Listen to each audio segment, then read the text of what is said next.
MSLI TV، رہنمائی بدلتی دنیا کے لیے۔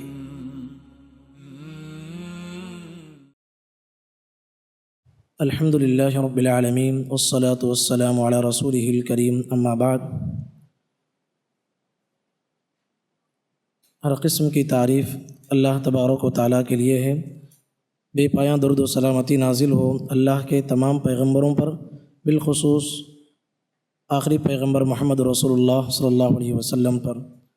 اللہ کے فضل و کرم سے تلاوت قرآن مجید کے ذریعے سے ہمارے اس پروگرام کا آغاز کرنا چاہتا ہوں، جس کے لیے میں دعوت دیتا ہوں حافظ محمد مہاجر کو کہ وہ آئیں اپنی تلاوت کے ذریعے سے ہمارے اس پروگرام کا آغاز کریں۔ اعوذ باللہ من الشیطان الرجیم، بسم اللہ الرحمن الرحیم۔ یا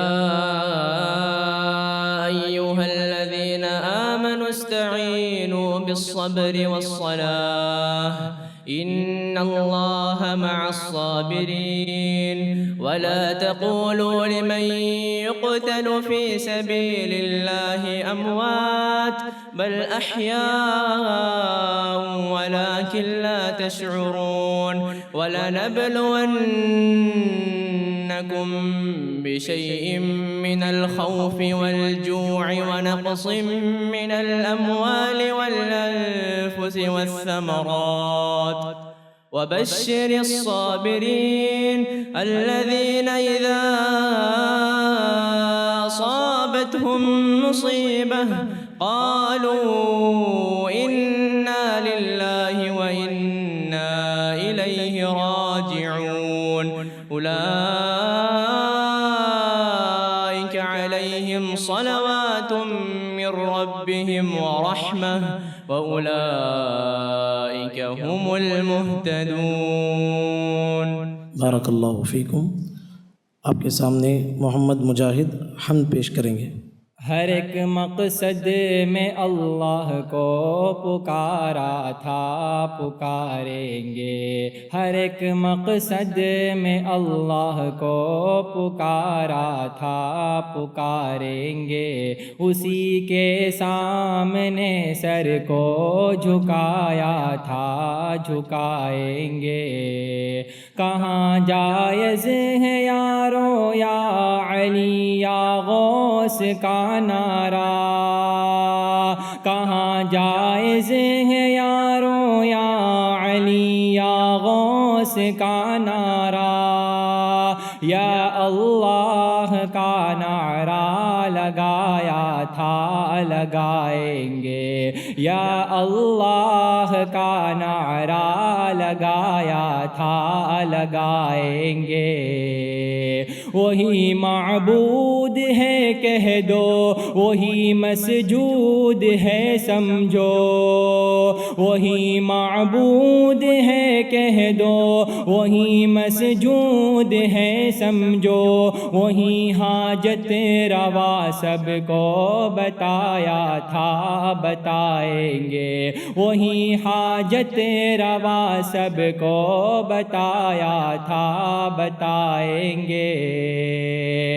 نہ ڈرتے ہیں کسی سے ہم، نہ بکتے ہیں نہ جھکتے ہیں۔ نہ ڈرتے ہیں کسی سے ہم، نہ بکتے ہیں نہ جھکتے ہیں۔ بھری محفل میں نغمائے سنایا تھا، سنائیں گے۔ بھری محفل میں نغمائے سنایا تھا، سنائیں گے۔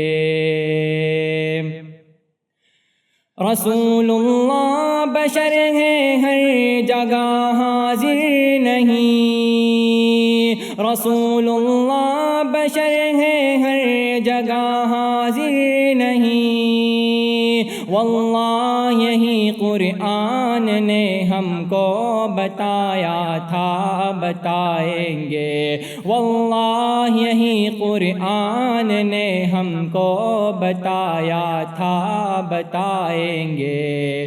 اگر رہتے ہو دنیا میں تمہیں معلوم یہ ہوگا، اگر رہتے ہو دنیا میں تمہیں معلوم یہ ہوگا ہمیشہ ہم نے لوگوں کو جگایا تھا، جگائیں گے، ہمیشہ ہم نے لوگوں کو جگایا تھا، جگائیں گے۔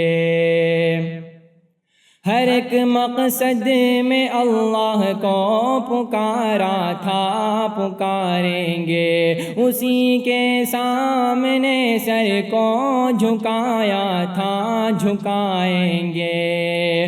ہے بدعت پھول کی چادر مزاروں اور قبروں پر، ہے بدعت پھول کی چادر مزاروں اور قبروں پر، گلوں کا ہار قبروں پر نہ ڈالا تھا، نہ ڈالیں گے، گلوں کا ہار قبروں پر نہ ڈالا تھا، نہ ڈالیں گے۔ ہر ایک مقصد میں اللہ کو پکارا تھا، پکاریں گے، اسی کے سامنے سر کو جھکایا تھا، جھکائیں گے۔ جزاکم اللہ خیر۔ السلام علیکم ورحمۃ اللہ وبرکاتہ۔ شکراً فجزاکم اللہ خیرا۔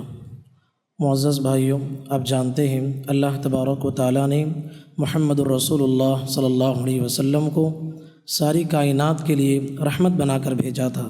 اللہ نے فرمایا وما ارسلناک الا رحمۃ للعالمین۔ نبی کریم صلی اللہ علیہ وسلم نہ صرف مومنوں کے لیے بلکہ پوری کائنات کے لیے، اپنے دوستوں کے لیے، دشمنوں کے لیے، ہر انسان کے لیے اس دنیا میں رحمت بن کر آئے تھے۔ راہ میں کاٹے جس نے بچھائے، گالی دی پتھر برسائے، راہ میں کاٹے جس نے بچھائے، گالی دی پتھر برسائے، اس پر چھڑکی پیار کی شبنم صلی اللہ علیہ وسلم۔ تو حضرات، نبی کریم صلی اللہ علیہ وسلم کا سلوک دشمنان اسلام کے ساتھ یہ اہم عنوان ہے۔ اب ہمارے درمیان فضیلت الشیخ حافظ جاوید عثمان ربانی حفظہ اللہ تشریف فرما ہے۔ میں آپ کو بڑے ہی ادب و احترام کے ساتھ دعوت دیتا ہوں کہ آپ اس عنوان کی وضاحت فرمائیں، نبی کریم صلی اللہ علیہ وسلم کا سلوک دشمنان اسلام کے ساتھ۔ ان الحمد لله نحمده ونستعينه ونستغفره ونؤمن به ونتوكل عليه ونعوذ بالله من شرور انفسنا ومن سيئات اعمالنا، من يهده الله فلا مضل له ومن يضلل فلا هادي له، واشهد ان لا اله الا الله وحده لا شريك له، واشهد ان محمدا عبده ورسوله، اما بعد، فان خير الحديث كتاب الله، وخير الهدي هدي محمد صلى الله عليه وسلم، وشر الامور محدثاتها وكل محدثة بدعة وكل بدعة ضلالة، وفي رواية وكل ضلالة في النار۔ فأعوذ بالله السميع العليم من الشيطان الرجيم من همزه ونفثه ونفخه، فبما رحمة من الله لنت لهم ولو كنت فظا غليظ القلب لانفضوا من حولك، فاعف عنهم واستغفر لهم وشاورهم في الأمر، فإذا عزمت فتوكل على الله إن الله يحب المتوكلين۔ اللهم أرنا الحق حقا وارزقنا اتباعه، وأرنا الباطل باطلا وارزقنا اجتنابه، اللهم علمنا ما ينفعنا وانفعنا بما علمتنا وارزقنا علما، رب اشرح لي صدري ويسر لي أمري واحلل عقدة من لسانی یفقہوا قولی۔ اس اللہ کے نام سے ابتدا جس کے ناموں کی کوئی انتہا ہی نہیں۔ وَلَوْ أَنَّ مَا فِي الْأَرْضِ مِنْ شَجَرَةٍ أَقْلَامٌ وَالْبَحْرُ يَمُدُّهُ مِنْ بَعْدِهِ سَبْعَةُ أَبْحُرٍ مَا نَفِدَتْ كَلِمَاتُ اللَّهِ۔ اس ذات اقدس پر کروڑوں درود و سلام ہوں جو تمام جہانوں کے لیے رحمت للعالمین بن کے آئے تھے، اللهم صل على محمد وعلى آل محمد كما صليت على إبراهيم وعلى آل إبراهيم إنك حميد مجيد وبارك على محمد وعلى آل محمد كما باركت على إبراهيم وعلى آل إبراهيم إنك حميد مجيد. برادران اسلام، واجب الاحترام بزرگوں، دوستوں، عزیز ساتھیوں، لائق احترام ماؤں اور بہنوں، ابھی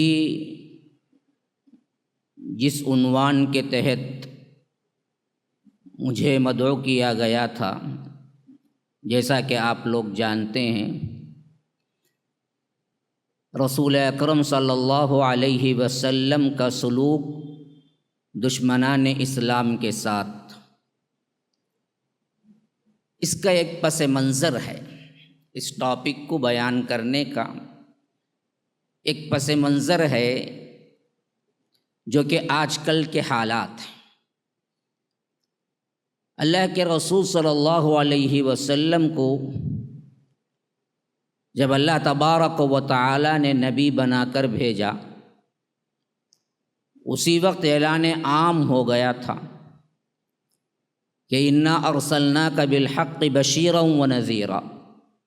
اللہ کے رسول صلی اللہ علیہ وسلم، ہم نے آپ کو بشیر اور نذیر بنا کر بھیجا ہے. اور دوسری جگہ فرمایا شاہداً و مبشراً، ہم نے آپ کو شاہد بنا کر، گواہ بنا کر، بشارت دینے والا بنا کر بھیجا ہے. وَدَاعِيًا إِلَى اللَّهِ بِإِذْنِهِ وَسِرَاجًا مُنِيرًا، اور داعی اسلام بنا کر، اللہ کی طرف بلانے والے داعی بنا کر ہم نے بھیجا ہے. وَسِرَاجًا مُنِيرًا، اور چمکتا ہوا سورج بنا کر بھیجا ہے. یہ پوری انسانیت کے لیے ہے، نہ علاقائی اعتبار سے ہے نہ وقتی اعتبار سے. ہمیشہ یاد رکھیے، اللہ کے رسول صلی اللہ علیہ وسلم کی خصوصیات میں سے ہے جو کسی اور نبی کو عطا نہیں. ہر نبی اپنے زمانے کے اعتبار سے آیا، اپنے علاقے کے اعتبار سے آیا، اور اس کی نبوت محدود تھی، یا تو پلیس کے اعتبار سے یا تو ٹائم لیول کے اعتبار سے. جو بھی آیا، اس کے بعد آنے والا رسول جب آیا تو اس رسول کا جو پیریڈ تھا، جو ٹائم تھا، وہ ختم ہو گیا، اور دوسرا رسول جو موجودہ تھا اس کی اتباع کا حکم ملا. اور جس علاقے میں آیا وہ علاقہ مخصوص کیا گیا تھا. وَإِلَىٰ عَادٍ أَخَاهُمْ هُودًا، ہود علیہ السلام کو ہم نے عاد کی طرف بھیجا. عاد جو قوم تھی، جہاں آباد تھی، وہاں پر آئے تھے. وَإِلَىٰ ثَمُودَ أَخَاهُمْ صَالِحًا، صالح علیہ السلام کو ہم نے کیا ہے، سمود کی طرف بھیجا. وَإِلَىٰ مَدْيَنَ أَخَاهُمْ شُعَيْبًا، حضرت شعیب علیہ السلام کو مدین کی طرف بھیجا. تو ہر نبی اپنے اپنے علاقے کے اعتبار سے خاص تھا اور وقت کے اعتبار سے خاص تھا. یہ دونوں چیزیں اللہ کے رسول صلی اللہ علیہ وسلم کے لیے نہیں، قیامت تک کے لیے آئے اللہ کے رسول صلی اللہ علیہ وسلم، اور بنی نوع انسانیت کے لیے آئے. اسی لیے فرمایا کہ وما ارسلناک الا کافۃ للناس بشیرا ونذیرا. اللہ کے رسول صلی اللہ علیہ وسلم، ہم نے آپ کو بنی نوع انسانیت کے لیے بھیجا ہے. اچھا جی، یہ بات تو اب طے ہو گئی. قرآنی آیات کے ذریعے میں نے آپ کو بتایا کہ پوری انسانیت کے لیے اللہ کے رسول صلی اللہ علیہ وسلم آئے. کس نوعیت سے آئے؟ نبی بنا کر، بشیر بنا کر، نذیر بنا کر. بشیر بشارت دینے والا، نذیر ڈرانے والا. ان صفات کے ساتھ ہی تمام انسانیت کے لیے آئے، اور مومنین کے لیے بالخصوص رحمت بنا کر آئے. ایسی کوئی بات ہے؟ نہ. آپ پڑھ جائیے سورہ انبیاء کے آخری آیات میں، جیسا کہ ابھی ہمارے حافظ صاحب نے بھی پڑھا تھا، وما ارسلناک الا رحمتا للعالمین، تمام عالم کے لیے ہم نے بھیجا ہے آپ کو رحمت بنا کر۔ اب دیکھیے الحمدللہ رب العالمین، رب تمام عالموں کا، اور اللہ کے رسول صلی اللہ علیہ وسلم رحمت تمام عالموں کے لیے۔ یہ دراصل انسانیت کے لیے بھی خاص نہیں ہے، خالی انسان نہ، ایسی بات بھی نہیں ہے، انسانوں کے علاوہ کے جو مخلوقات ہیں ان کے لیے بھی رحمت ہے، چرند و پرند کے لیے بھی رحمت ہیں، جن و انس کے لیے بھی رحمت ہیں، حتیٰ کہ موجودات جو موجود ہیں جن کے اندر ہم سمجھتے کہ جان نہیں ہے، ہاں پتھر، پہاڑ، درخت، ان کے لیے بھی رحمت ہے، اور یہ بھی پہچانتے تھے۔ صحیح احادیث کی روشنی میں بخاری کے اندر یہ روایت موجود ہے، اللہ کے رسول صلی اللہ علیہ وسلم فرمایا کرتے تھے کہ مجھے وہ پتھر معلوم ہے جو مجھے نبوت سے پہلے سلام کیا کرتا تھا۔ پتھر کو معلوم تھا اللہ کے رسول صلی اللہ علیہ وسلم گزر رہے ہیں، اور وہ سلام کیا کرتا تھا۔ سب سے پہلے ایک انصاریہ عورت نے اللہ کے رسول صلی اللہ علیہ وسلم سے کہا کہ اللہ کے رسول، آپ کھڑے ہو کے جو خطبہ دیتے ہیں، کیوں نہ آپ کے لیے ایک ممبر تعمیر کر دیا جائے، تاکہ آپ کیا ہیں لوگوں کو خطاب کرنے میں آسانی ہو۔ اونچی جگہ کھڑے ہوتا ہے تو بندے کو کیا ہے دیکھنے میں آسانی ہوتی ہے۔ تو اللہ کے رسول صلی اللہ علیہ وسلم نے اس بات کو پسند کیا، اور وہ انصاریہ عورت نے ایک بڑھئی کے ذریعے ایک ممبر تعمیر کر دیا جس میں 3 سیڑھیاں تھیں۔ خطبہ جمعہ میں ممبر کا جو ہم دیکھتے ہیں رواج، یہ اسی سنت کو ہے جو اللہ کے رسول صلی اللہ علیہ وسلم کے لیے ایک عورت نے پیش کیا۔ یا رب، دیکھو یہی سے خواتین بھی آگے آگے ہوتی تھی اسلام کے کاموں میں، اسلام کی نشر و اشاعت میں۔ ایک انصاریہ عورت نے دیکھ کے کہا کہ اللہ کے رسول، میں ممبر پیش کرتی ہوں۔ تو جب وہ ممبر پیش کیا گیا تو عمومی طور پر ایک تنا تھا جہاں پر اللہ کے رسول صلی اللہ علیہ وسلم کھڑے ہو کر خطبہ دیا کرتے تھے، کبھی کبھی یوں ٹیک لگا لیا کرتے تھے۔ اب اللہ کے رسول صلی اللہ علیہ وسلم جہاں تنے پہ ٹیک لگا کے خطبہ دیتے تھے، اس سے آگے ممبر تھا۔ جمعہ کا وقت آیا، ممبر پر چڑھنے کا وقت آیا، اللہ کے رسول صلی اللہ علیہ وسلم اس تنے کو چھوڑ کر تھوڑا سا آگے بڑھ گئے۔ حدیث میں عجیب الفاظ آئے ہیں، صحابہ روایت کرتے ہیں 17 صحابہ سے یہ حدیث آئی ہے، حدیث کے کئی کتابوں کے اندر یہ حدیث موجود ہے کہ وہ تنا چھوٹے بچے کی طرح رو پڑا، جس طرح کسی سے کیا ہے بچے کو ماں سے چھین لیا جائے تو بچہ جیسے چیخ پڑتا ہے، ویسے وہ تنا چیخ پڑا۔ یہاں تک کہ اللہ کے رسول صلی اللہ علیہ وسلم پلٹ کے آئے، پھر ماں جس طرح گود میں لے کر بچے کو سہلاتی ہے، ویسے ہی اللہ کے رسول صلی اللہ علیہ وسلم نے اپنا دست مبارک اس پہ پھیرا اور اسے خاموش کرایا۔ پھر اس کے بعد اللہ کے رسول صلی اللہ علیہ وسلم آگے بڑھے۔ بعض روایتوں میں ہے کہ اللہ کے رسول صلی اللہ علیہ وسلم نے فرمایا کہ یہ میرے فراق میں رویا ہے کہ اتنے دنوں تک وہ برکتیں اسے مل رہی تھی کہ اللہ کے رسول صلی اللہ علیہ وسلم کا ٹیک لگانا اور اللہ کے رسول صلی اللہ علیہ وسلم کا جسم مبارک کا مس ہونا اس کو سب سے زیادہ محبوب تھا۔ جب اللہ کے رسول وہاں سے آگے بڑھے تو اس محرومی کی وجہ سے وہ رو پڑا، اور اللہ کے رسول صلی اللہ علیہ وسلم نے ہاتھ پھیر کر اسے خاموش کرایا اور فرمایا کہ اگر میں اس کو خاموش نہ کراتا، ہاتھ نہ پھیرتا، تو وہ قیامت تک روتے رہتا۔ یہ لکڑی ہے، ایک لکڑی، ایک درخت کی لکڑی پہچانتی تھی کہ یہ اللہ کے رسول صلی اللہ علیہ وسلم ہیں۔ آج ہم ان سے بھی بدتر ہو گئے۔ بے جان لکڑی پہچانتی تھی کہ یہ کون ہیں، ان کی فضیلت کیا ہے، لیکن آج ہم امت مسلمہ اللہ کے رسول کو ماننے کا دعویٰ کرنے کے باوجود بھی سیرت مبارکہ بالکل معلوم نہیں ہے۔ ہاں، اگر آپ کے سامنے اگر ولو بالفرض ہم سمجھیں کہ اللہ کے رسول صلی اللہ علیہ وسلم سامنے ہیں تو آپ پہچان بھی نہیں سکتے، کیونکہ سیرت میں کبھی آپ نے پڑھا ہی نہیں ہے۔ اسی لیے بعض لوگ دعویٰ کرتے ہیں شیطان وغیرہ کو دیکھ کر یا کوئی اور ان کے کیا ہیں پکچر کے ہیروز کو دیکھ کر خواب میں اللہ کے رسول کو دیکھا، اللہ کے رسول تمہارے خواب میں کئی کچھ آتے ہیں، رات دن پکچراں دیکھ کر سو لے گو تمہارے خواب میں اللہ کے رسول آتے ہیں۔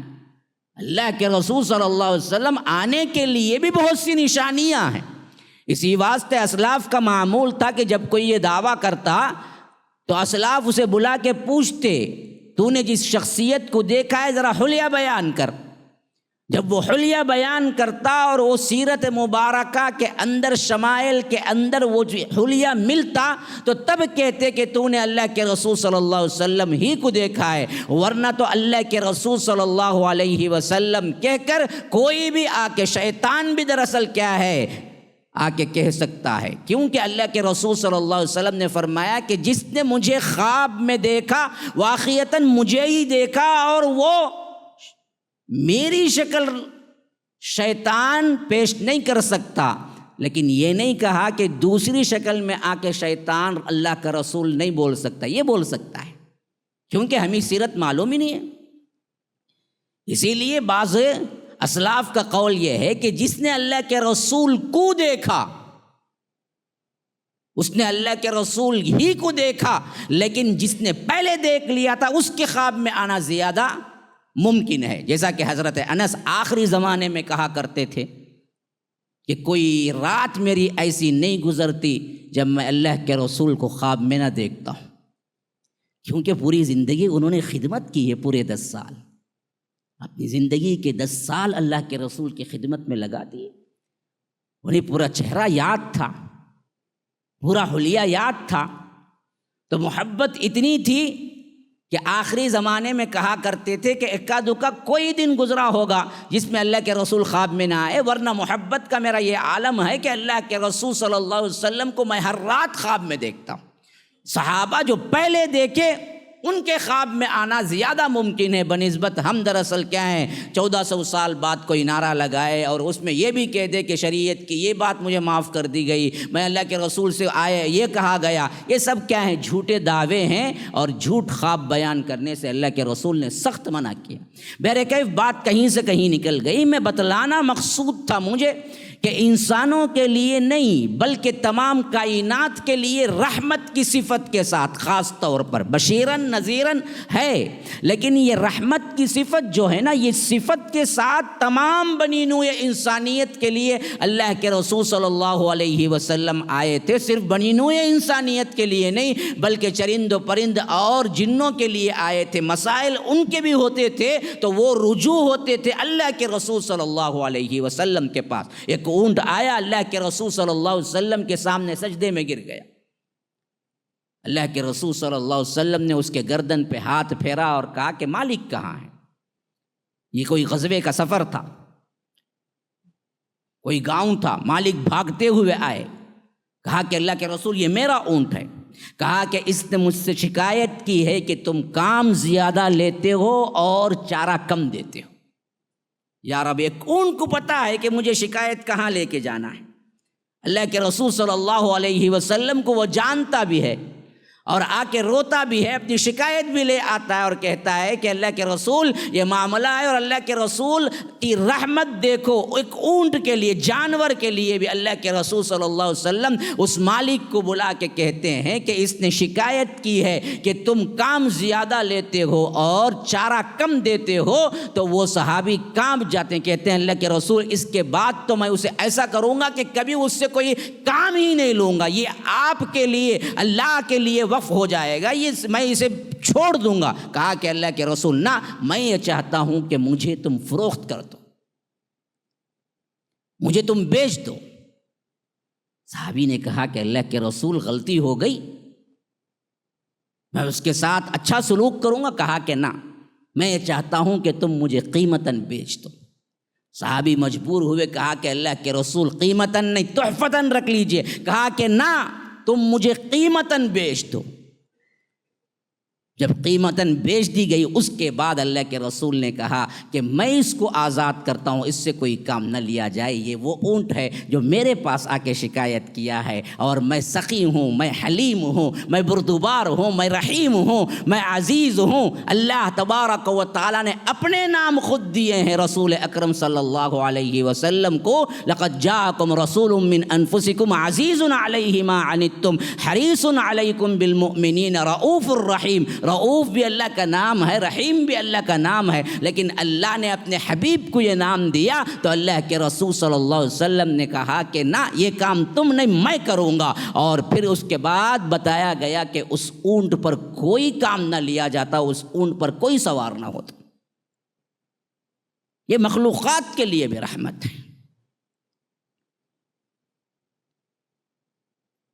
کبھی کبھی کیا ہوتے ہیں نا جی، چوٹیوں کے گھر ہیں نا، وہ ایسے بنا دیتے ہیں صحراؤں میں یا آ کر بڑی بڑی جگہوں میں، تو ان کے لیے کوئی اور راستہ نہیں ہوتا سوائے وہاں پر کچھ نہ کچھ چیزیں رکھ کر جلا کر یا تیل ڈال کر جلا کر وہاں سے ان کو ہٹایا جائے۔ بڑے بڑے ان کے اپنے سوراخ ہوتے ہیں۔ ایسا ایک مرتبہ اللہ کے رسول صلی اللہ علیہ وسلم کو معلوم ہوا کہ جلا کر مارا گیا، تو کہا کہ نہ، ان کو نہ جلانا۔ رحمت دیکھو، رحمت چونٹیوں کے لیے اللہ تبارک و تعالی پسند نہیں کرتا کہ ان کو جلا کے مارا جائے، حتیٰ کہ کسی کو ذبح کرنا ہے تو بھی فرمایا کہ اذا ذبحتم فاحسنوا الذبح واذا قتلتم فاحسنوا القتل۔ کسی جانور کو ذبح کرنے کی ضرورت پڑ جائے تب بھی تم اس میں بھی احسان کرو۔ جانور ابھی تو مرنے جا رہا ہے، جیسے چاہے منڈی مروڑ دو، شاک دے دو، نہ، حرام ہے، وہ کھانا ہی حرام ہے۔ ذبح کرو، وہ بھی احسان کے ساتھ۔ ایک آدمی بکرے اکھڑا کر کے وہیں پر چاقو تیز کر رہا تھا، اللہ کے رسول صلی اللہ علیہ وسلم گزرے تو کہا کہ اس کو 2 مرتبہ کیوں مارتے ہو؟ پوچھا اللہ کے رسول، میں نے کہا 2 مرتبہ؟ کہا کہ 1 مرتبہ تو تم ذبح کرو گے ہی، لیکن 1 مرتبہ جو اس کے سامنے چاقو تیز کر رہے ہو تو اس پر کیا بیتے گی؟ حالانکہ جانور ہے، لیکن فرمایا کہ نہ، اس کے سامنے میں چاقو مت تیز کرو، چھپا کے تیز کرو تاکہ اسے تکلیف نہ ہو۔ اسی طرح بعض جانوروں کو قتل کرنے کا حکم ہوا ہے۔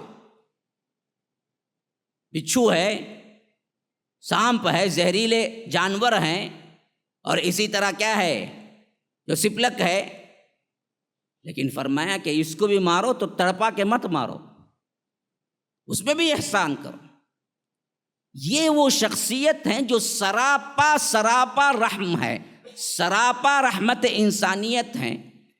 اب ایسے میں چند ناہنجار وہ لوگ جو جاہل بھی ہیں، جو سیرت سے واقف بھی نہیں ہیں، جو عصبیت کی وجہ سے مسلمانوں کے اپنے اپنے کیریکٹر اور اپنے اپنے سلوک کی وجہ سے یہ سمجھ بیٹھے ہیں کہ ان کے نبی بھی ایسے ہی ہوں گے، اور پھر اس پر اعتراضات جو کرتے ہیں نا جی، اس وقت ہمیں بولنا پڑتا ہے کہ نہ، اصل میں یہ تمہارے لیے بھی رحمت ہی بن کے آئے تھے۔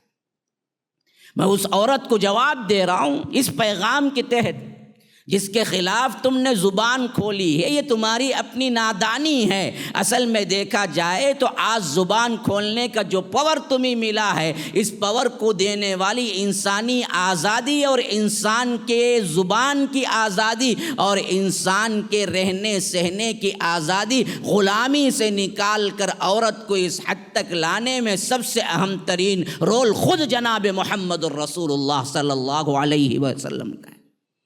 اگر یہ نہ ہوتا تو تم معاشرے کے ایسے بدترین افراد میں سے تھی۔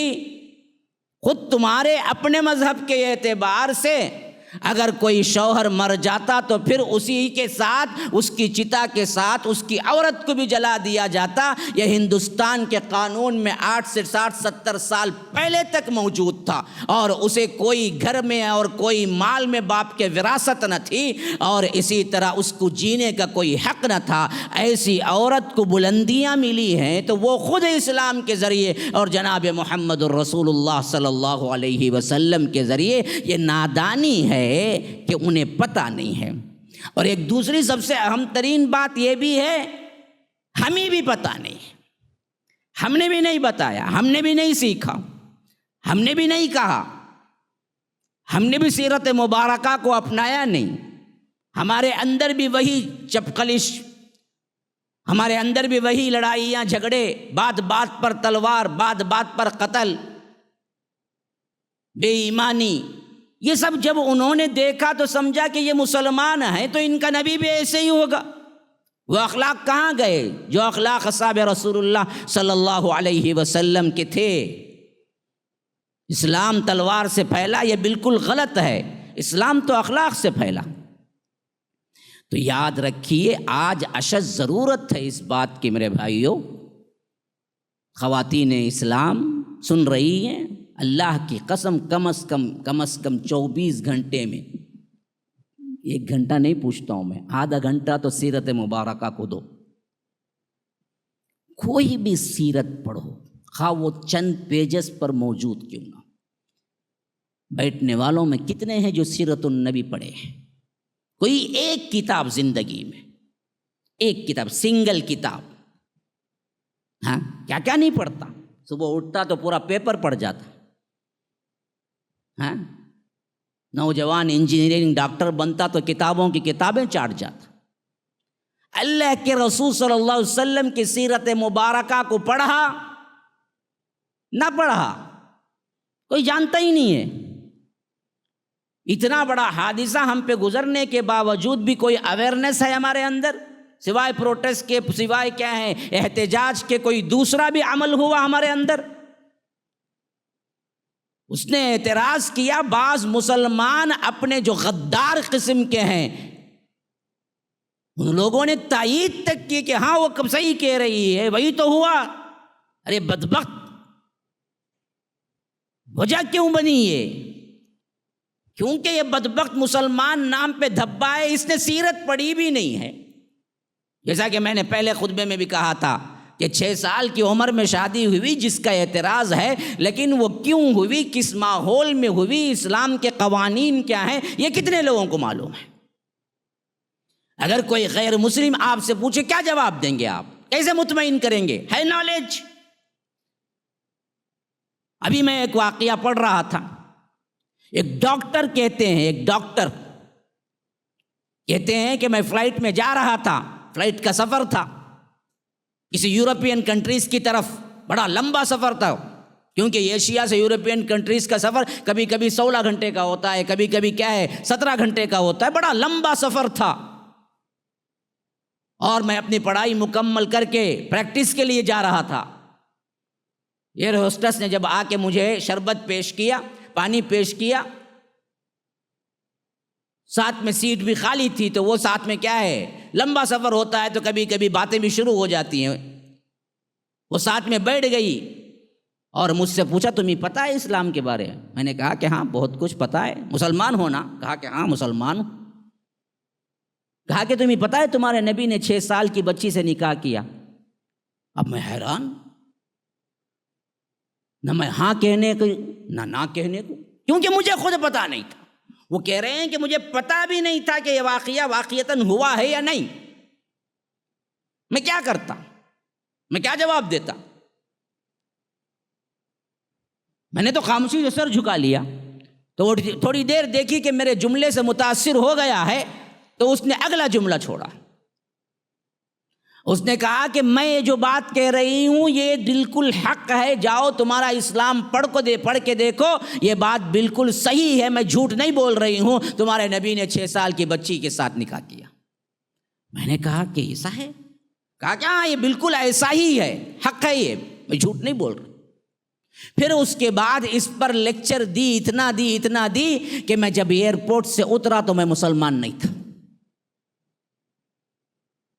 مسلمان ڈاکٹر کہہ رہا ہے، ڈاکٹر تعلیم یافتہ، وہ اتنا سیرت کے اوپر گفتگو کی، اللہ کے رسول صلی اللہ علیہ وسلم پر طنز کیا اور ان کے باتیں بتائی کہ یہاں تک کہ میں اترا تو میرے دل سے اللہ کے رسول صلی اللہ علیہ وسلم کی پوری عزت اتر چکی تھی، میں مسلمان نہیں تھا. پھر میں 17 سال ان کنٹریز میں رہا اور میں نہ کبھی مسجد گیا، نہ کبھی مسلمانوں کے ساتھ گیا. ہاں میں برابر چرچ جاتا تھا ہفتہ واری.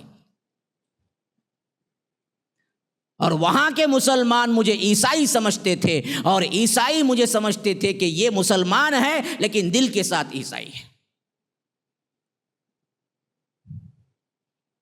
پھر واپس مسلمان کنٹری میں آنا ہوا۔ کہتے ہیں کہ ایک سیمینار تھا سیرت النبی صلی اللہ علیہ وسلم پر،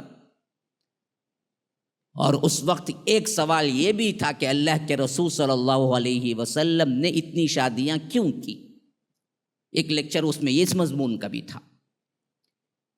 پھر وہ آدھے گھنٹے کے مضمون میں جو خلاصہ ہوا، تب جا کے میری آنکھیں کھلی کہ میں نے کتنا بڑا الزام لگایا تھا اور میں کیا سمجھ بیٹھا تھا۔ اللہ کے رسول تو سراپا صلی اللہ علیہ وسلم سراپا لوگوں کے لیے احسان کیا، بیواؤں کے لیے۔ اور یہ بات مجھے حیران کن تھی کہ سوائے اماں عائشہ کے جتنی بھی بیویاں ہیں سب کے سب بیوہ تھی، بیواؤں سے نکاح کیا۔ اور یہ بات بھی سب سے بڑی اچنبے کی تھی، حیرت کی تھی کہ اللہ کے رسول کا سنہرا ترین دور نوجوانی کا 25 سے 50 سال تک ایک ہی بیوی پر جو 40 سال کی تھی نکاح کر کے قناعت کے ساتھ زندگی گزاری۔ یہ دو باتیں مجھے کیا ہے حیرت میں ڈال دی۔ ڈاکٹر کہہ رہے ہیں وہ دو باتیں، ایک 25 سے 50 سال تک اللہ کے رسول صلی اللہ علیہ وسلم نے کوئی شادی نہیں کی، اور پہلی شادی 40 سالہ عورت سے کی اور وہ بیوہ تھی۔ اور دوسری بات یہ ہے کہ اماں عائشہ کے علاوہ جتنی شادیاں کی سب بیوہ تھی۔ یہ دو باتیں مجھے رونے پہ، میں رو رو کے برا حال ہو گیا۔ اتفاق سے جب وہ لیکچر ختم ہوا، جس اسپیکر نے اس کو کیا ہے اس عنوان کو اٹینڈ کیا تھا، انہی کے ساتھ کار میں بیٹھ کے جب نکلا تو میں نے اترتے وقت کہا آپ کا بڑا احسان ہے کہ میں آج دوبارہ مسلمان ہوا۔ انہوں نے پوچھا کہ بات کیا ہے، آپ تو مسلمان ہیں پیدائشی؟ تب میں یہ واقعہ انہیں سنایا اور بتایا کہ نہ، میں جب یہاں سے چھوڑ کے گیا تھا تو میں مسلمان نہیں تھا ایئرپورٹ پہ اترتے وقت، اور یہاں واپس آنے تک سیرت کے اس پروگرام میں مسلمان نہیں تھا۔ جب آپ کا لیکچر سنا مجھے معلوم ہوا کہ اللہ کے رسول صلی اللہ علیہ وسلم کے کیا ہیں اصل چیزیں اور شادیاں کیوں ہوئی، تب جا کے میں دوبارہ کلمہ پڑھا ہوں۔ آپ نے ایک کافر کو پھر مسلمان بنایا ہے۔ یہ حالت ہے مسلمانوں کی۔ ابھی بھی ہوش میں نہیں آؤ گے، پڑھو، سیکھو، سنو۔ کوئی لینگویج پڑھنا نہیں آتی ہے کوئی مسئلہ نہیں، سنو تو صحیح۔ سیرت النبی صلی اللہ علیہ وسلم کی سیریز ہیں، ایپ ہیں، موجودہ دور میں اس پہ بہت کام ہوا ہے۔ کم از کم ان سیریز کو تو سنو، ایپ کے ذریعے علم حاصل کرو، حصہ مقرر کرو کہ مجھے کیا ہے فلاں دن اتنا تو سیکھنا ہے، فلاں دن مکی زندگی پڑھنا ہے، مدنی زندگی پڑھنا ہے، پہلا سال، دوسرا سال، تیسرا سال، یہ پڑھنا ہے، یہ سیکھنا ہے۔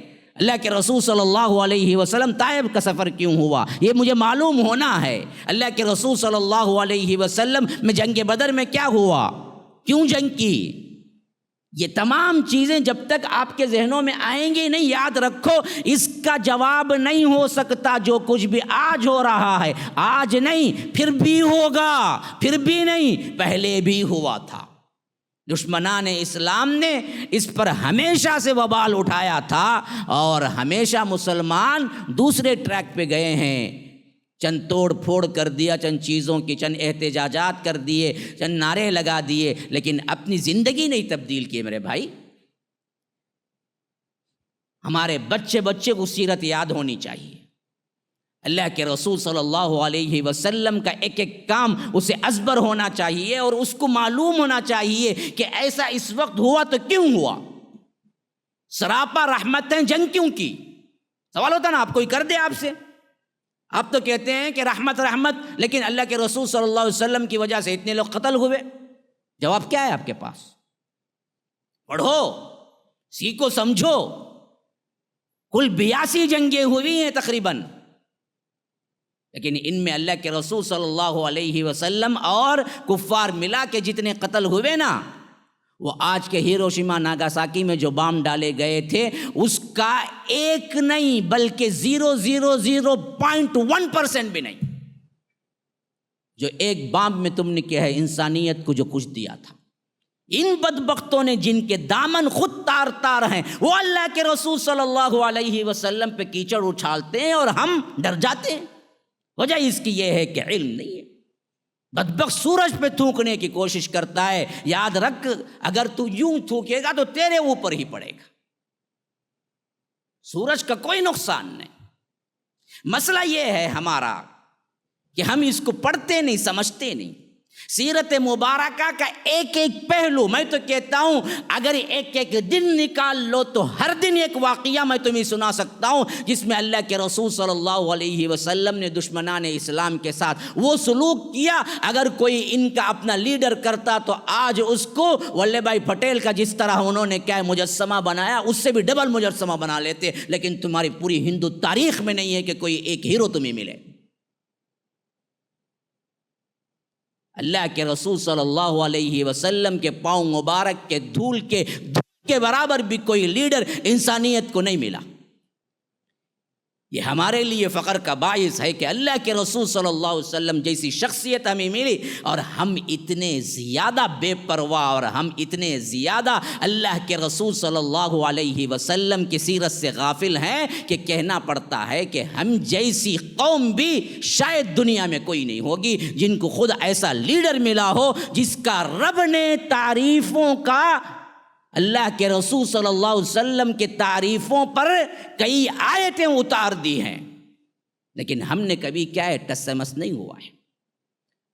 ہم سے کوئی بری قوم دنیا میں نہیں ہوگی جو اپنے لیڈر کے بارے میں تو جانتی نہیں۔ کن کن کو کہیں گے جی آپ؟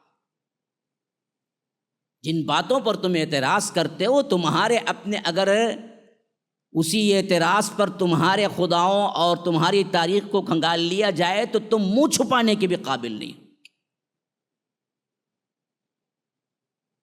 لیکن یاد رکھیے ہمارے پاس جواب اس کا نہیں ہے، کیوں؟ علم نہیں ہے۔ گاندھی کی جب شادی ہوئی تھی 13 سال اور اس کی پتنی 6-7 سال کی، کہاں منہ چھپاؤ گے جی؟ کس پہ کیچڑ اچھال رہے ہیں؟ زندگیاں پڑ جاؤ، دیکھو گوگل میں سرچ کیجئے میپ، میں ایسا ہی نہیں کہتا ہوں، شک ہے تو جاؤ پڑھو، ابھی موجود ہے۔ کس پہ اعتراض کرتے ہو؟ اللہ کے رسول جیسی شخصیت پر۔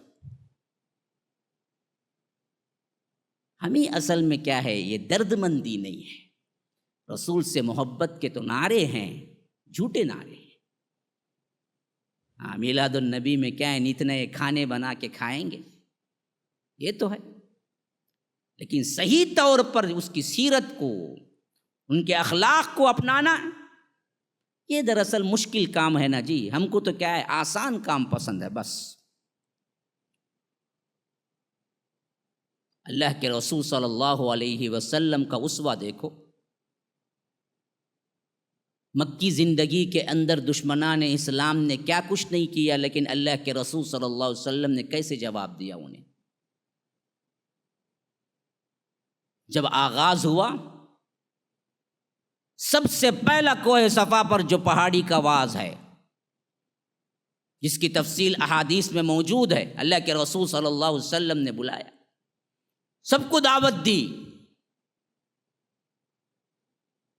اور یہ بدبخت ترین چچا ہونے کے باوجود بھی ابو لہب نے اللہ کے رسول صلی اللہ علیہ وسلم پر کنکریاں اٹھا کے پھینکی اور کہا کہ تبا لک یا محمد، نعوذ باللہ ثم نعوذ باللہ، آپ غارت ہوں اور آپ کے ہاتھ غارت ہوں۔ اللہ تبارک و تعالی نے اسی کا جواب دیتے ہوئے سورہ تبت یدا نازل کی کہ تبت یدا ابی لہب و تب، آپ کے نہیں، آپ کا غارت ہونا نہیں، بلکہ ابو لہب غارت ہو اور اس کے دونوں ہاتھ غارت ہوں۔ یہ باوجود آیت اترنے کے وہ زندہ رہا کئی سال تک، اور اللہ کے رسول صلی اللہ علیہ وسلم کا پڑوسی رہا۔ اور اصحاب رسول اللہ صلی اللہ علیہ وسلم ایسے جانثار صحابہ تھے جو کسی اور نبی کو نہیں ملے تھے، اگر ایک حکم دیتے تو اس کے ٹکڑے ٹکڑے کر دیتے، لیکن اللہ کے رسول صلی اللہ علیہ وسلم نے کبھی اس سے ایک لفظ نہیں کہا، یہاں تک کہ کبھی جب اللہ کے رسول صلی اللہ علیہ وسلم نماز میں کھڑے ہوتے تو اوپر سے وہ اللہ کے رسول پر کچرا پھینکتا اور کبھی کبھی غلاظت پھینکتا، اور اللہ کے رسول باہر نکل کے وہ لکڑی پہ اٹھا کے باہر نکلتے اور کہتے کہ لوگوں کم از کم قریش کا لحاظ تو کرو، تم معزز لوگ ہو، یہ کیسی ہمسائیگی ہے، یہ کیسا کیا ہے پڑوسی پن ہے کہ تم میرے پڑوس ہوتے ہوئے بھی تم میرے گھر میں غلاظت پھینکتے ہو۔ کارروائی کوئی نہیں کی۔ اللہ کے رسول صلی اللہ علیہ وسلم مکے کی گلیوں میں دعوت کے سلسلے میں جا رہے ہیں اکیلے، موقع مل گیا ابو جہل کو، راستہ روک لیا، کہا کہ تم وہی ہو نا جو ہمارے معبودوں کو برا بھلا کہتے ہو، اور طیش میں آیا، یہاں تک کہ اللہ کے رسول کو مارنے کی بھی کوشش کی، اگر نہیں ہوا تو اس نے اللہ کے رسول کے چہرے مبارک پہ تھوک دیا۔ حضرت حمزہ کی ایک لونڈی تھی جو یہ پورا دیکھ رہی تھی۔ حضرت حمزہ کا قبول اسلام ہی اسی واسطے بنا، وہ واقعہ الگ ہے، میں تو ابھی شروع کر دیا ہوں دشمنان اسلام کے ساتھ سلوک۔ اب میں صرف اشارے دیتے جاؤں گا، اس حیثیت سے آپ کاؤنٹ کرتے جائیں کتنے واقعات آپ کو ملتے ہیں، میں وہ واقعہ الگ رکھتا ہوں۔ حضرت حمزہ کیسے بہرکیف ابو جہل نے یہاں پر اللہ کے رسول صلی اللہ علیہ وسلم کے سامنے ان کے چہرے مبارک پہ تھوکا۔ قربان جائیے یہ کیا سلوک تھا اللہ کے رسول صلی اللہ علیہ وسلم کا۔ پھر بھی دعا کے لیے ہاتھ اٹھے تو دعا کی کہ اے اللہ ابو جہل یا حضرت عمر جو تیرے لیے پسند ہے ان دونوں میں سے کسی ایک کے ذریعے اسلام کو تقویت دے، اسلام کو کیا ہے ان کے ذریعے سے آگے پہنچا۔ اپنے دشمن کے لیے دعا کر رہے ہیں۔ اسی دعا کی برکت تھی کہ اللہ نے بتایا کہ مجھے ابو جہل سے زیادہ عمر پسند ہیں اور عمر انتخاب ہوئے، لیکن اللہ کے رسول نے دعا کی تو دونوں کو دعا کی۔ عمرو بن ہشام اس کا اصل نام تھا ابو جہل کا، اور یاد رکھیے اسلام نے اسے ابو جہل کہا۔ یہ دراصل اپنے قبیلے میں ابو الحکم تھا، حکمت کا باپ، لیکن جو کاروائی کی اس حیثیت سے تاریخ نے اس کا نام رکھا ابو جہل۔ کہاں حکمت تیرے اندر ہے بدبخت، تو جہل کا باپ ہے۔ لیکن اللہ کے رسول صلی اللہ علیہ وسلم نے جب کہا تو کہا کہ اے اللہ عمرو بن ہشام یا عمر بن الخطاب کے ذریعے جو تیرے پاس پسند ہے اس کے ذریعے سے اسلام کو قوت پہنچا۔ تو پھر بعد میں آگے چل کر تاریخ نے ثابت کیا اللہ کو ابو جہل نہیں بلکہ حضرت عمر بن الخطاب پسند ہے۔ یہ اللہ کا انتخاب تھا، لیکن رسول نے دعا مانگی تو ابو جہل کا نام بھی لیا۔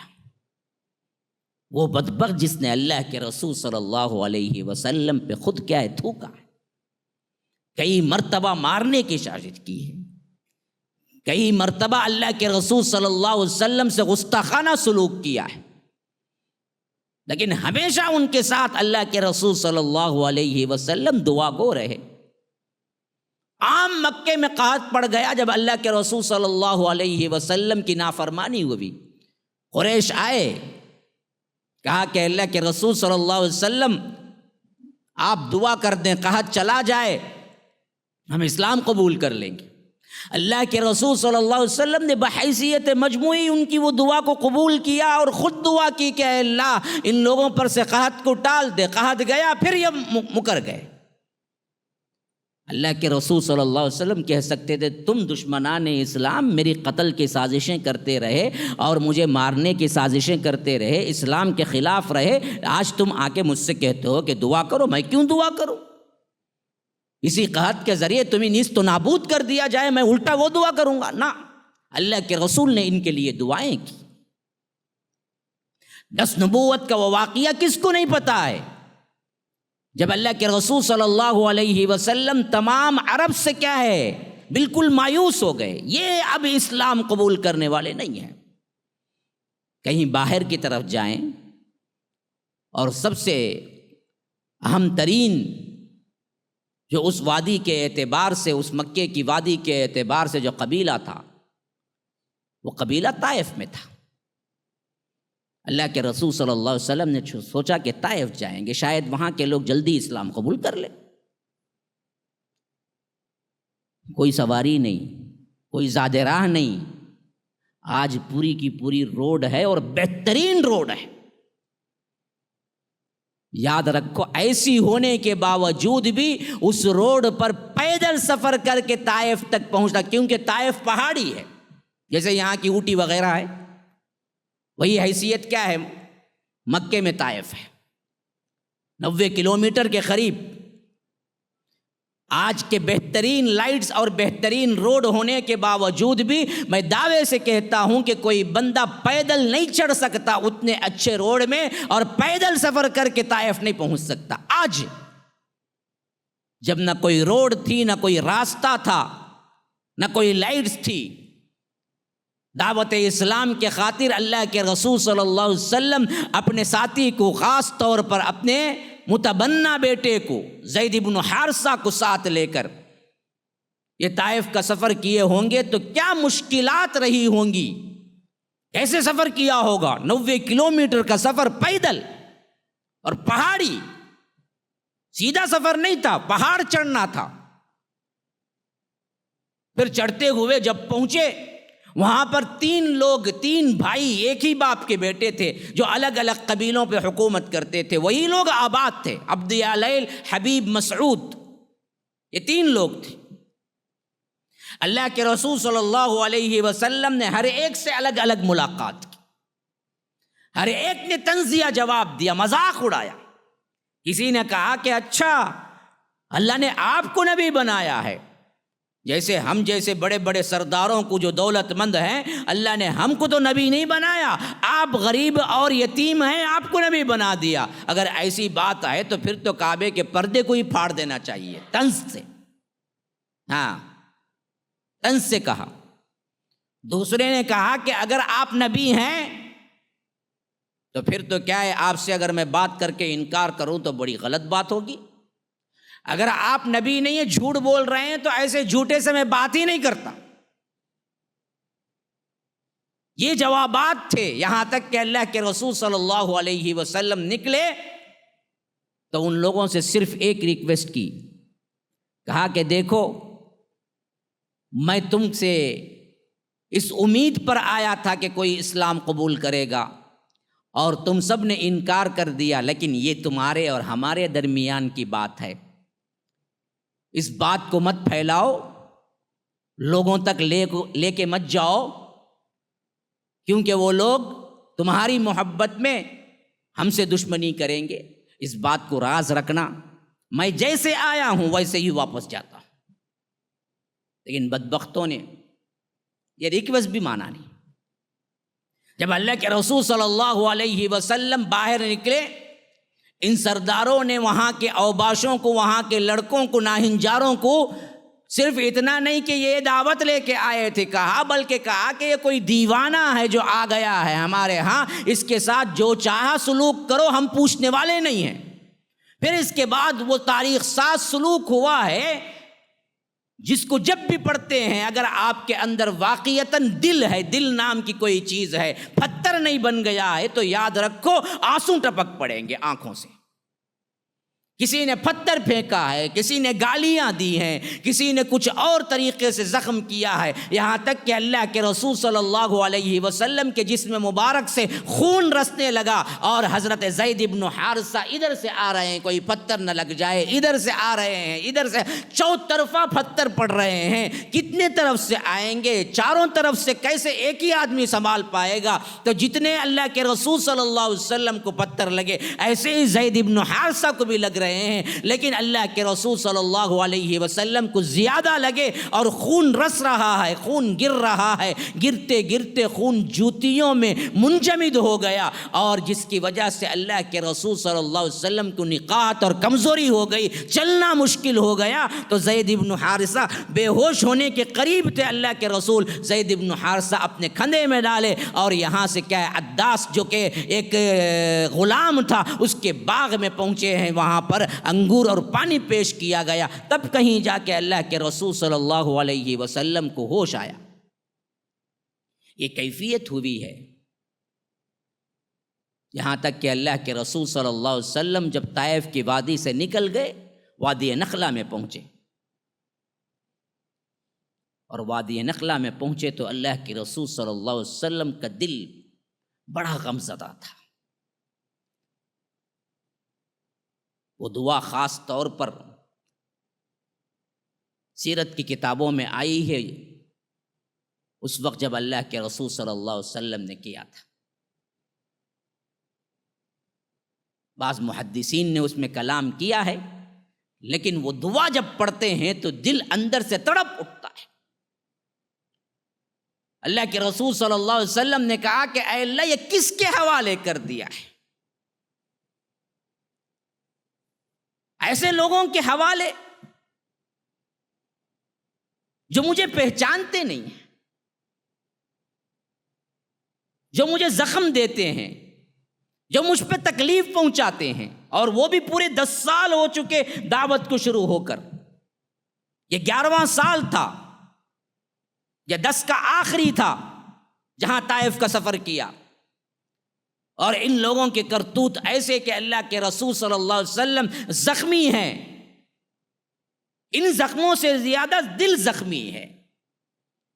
اللہ کی مدد ابھی تک نہیں آئی، 10 سال سے محنت ہو رہی ہے۔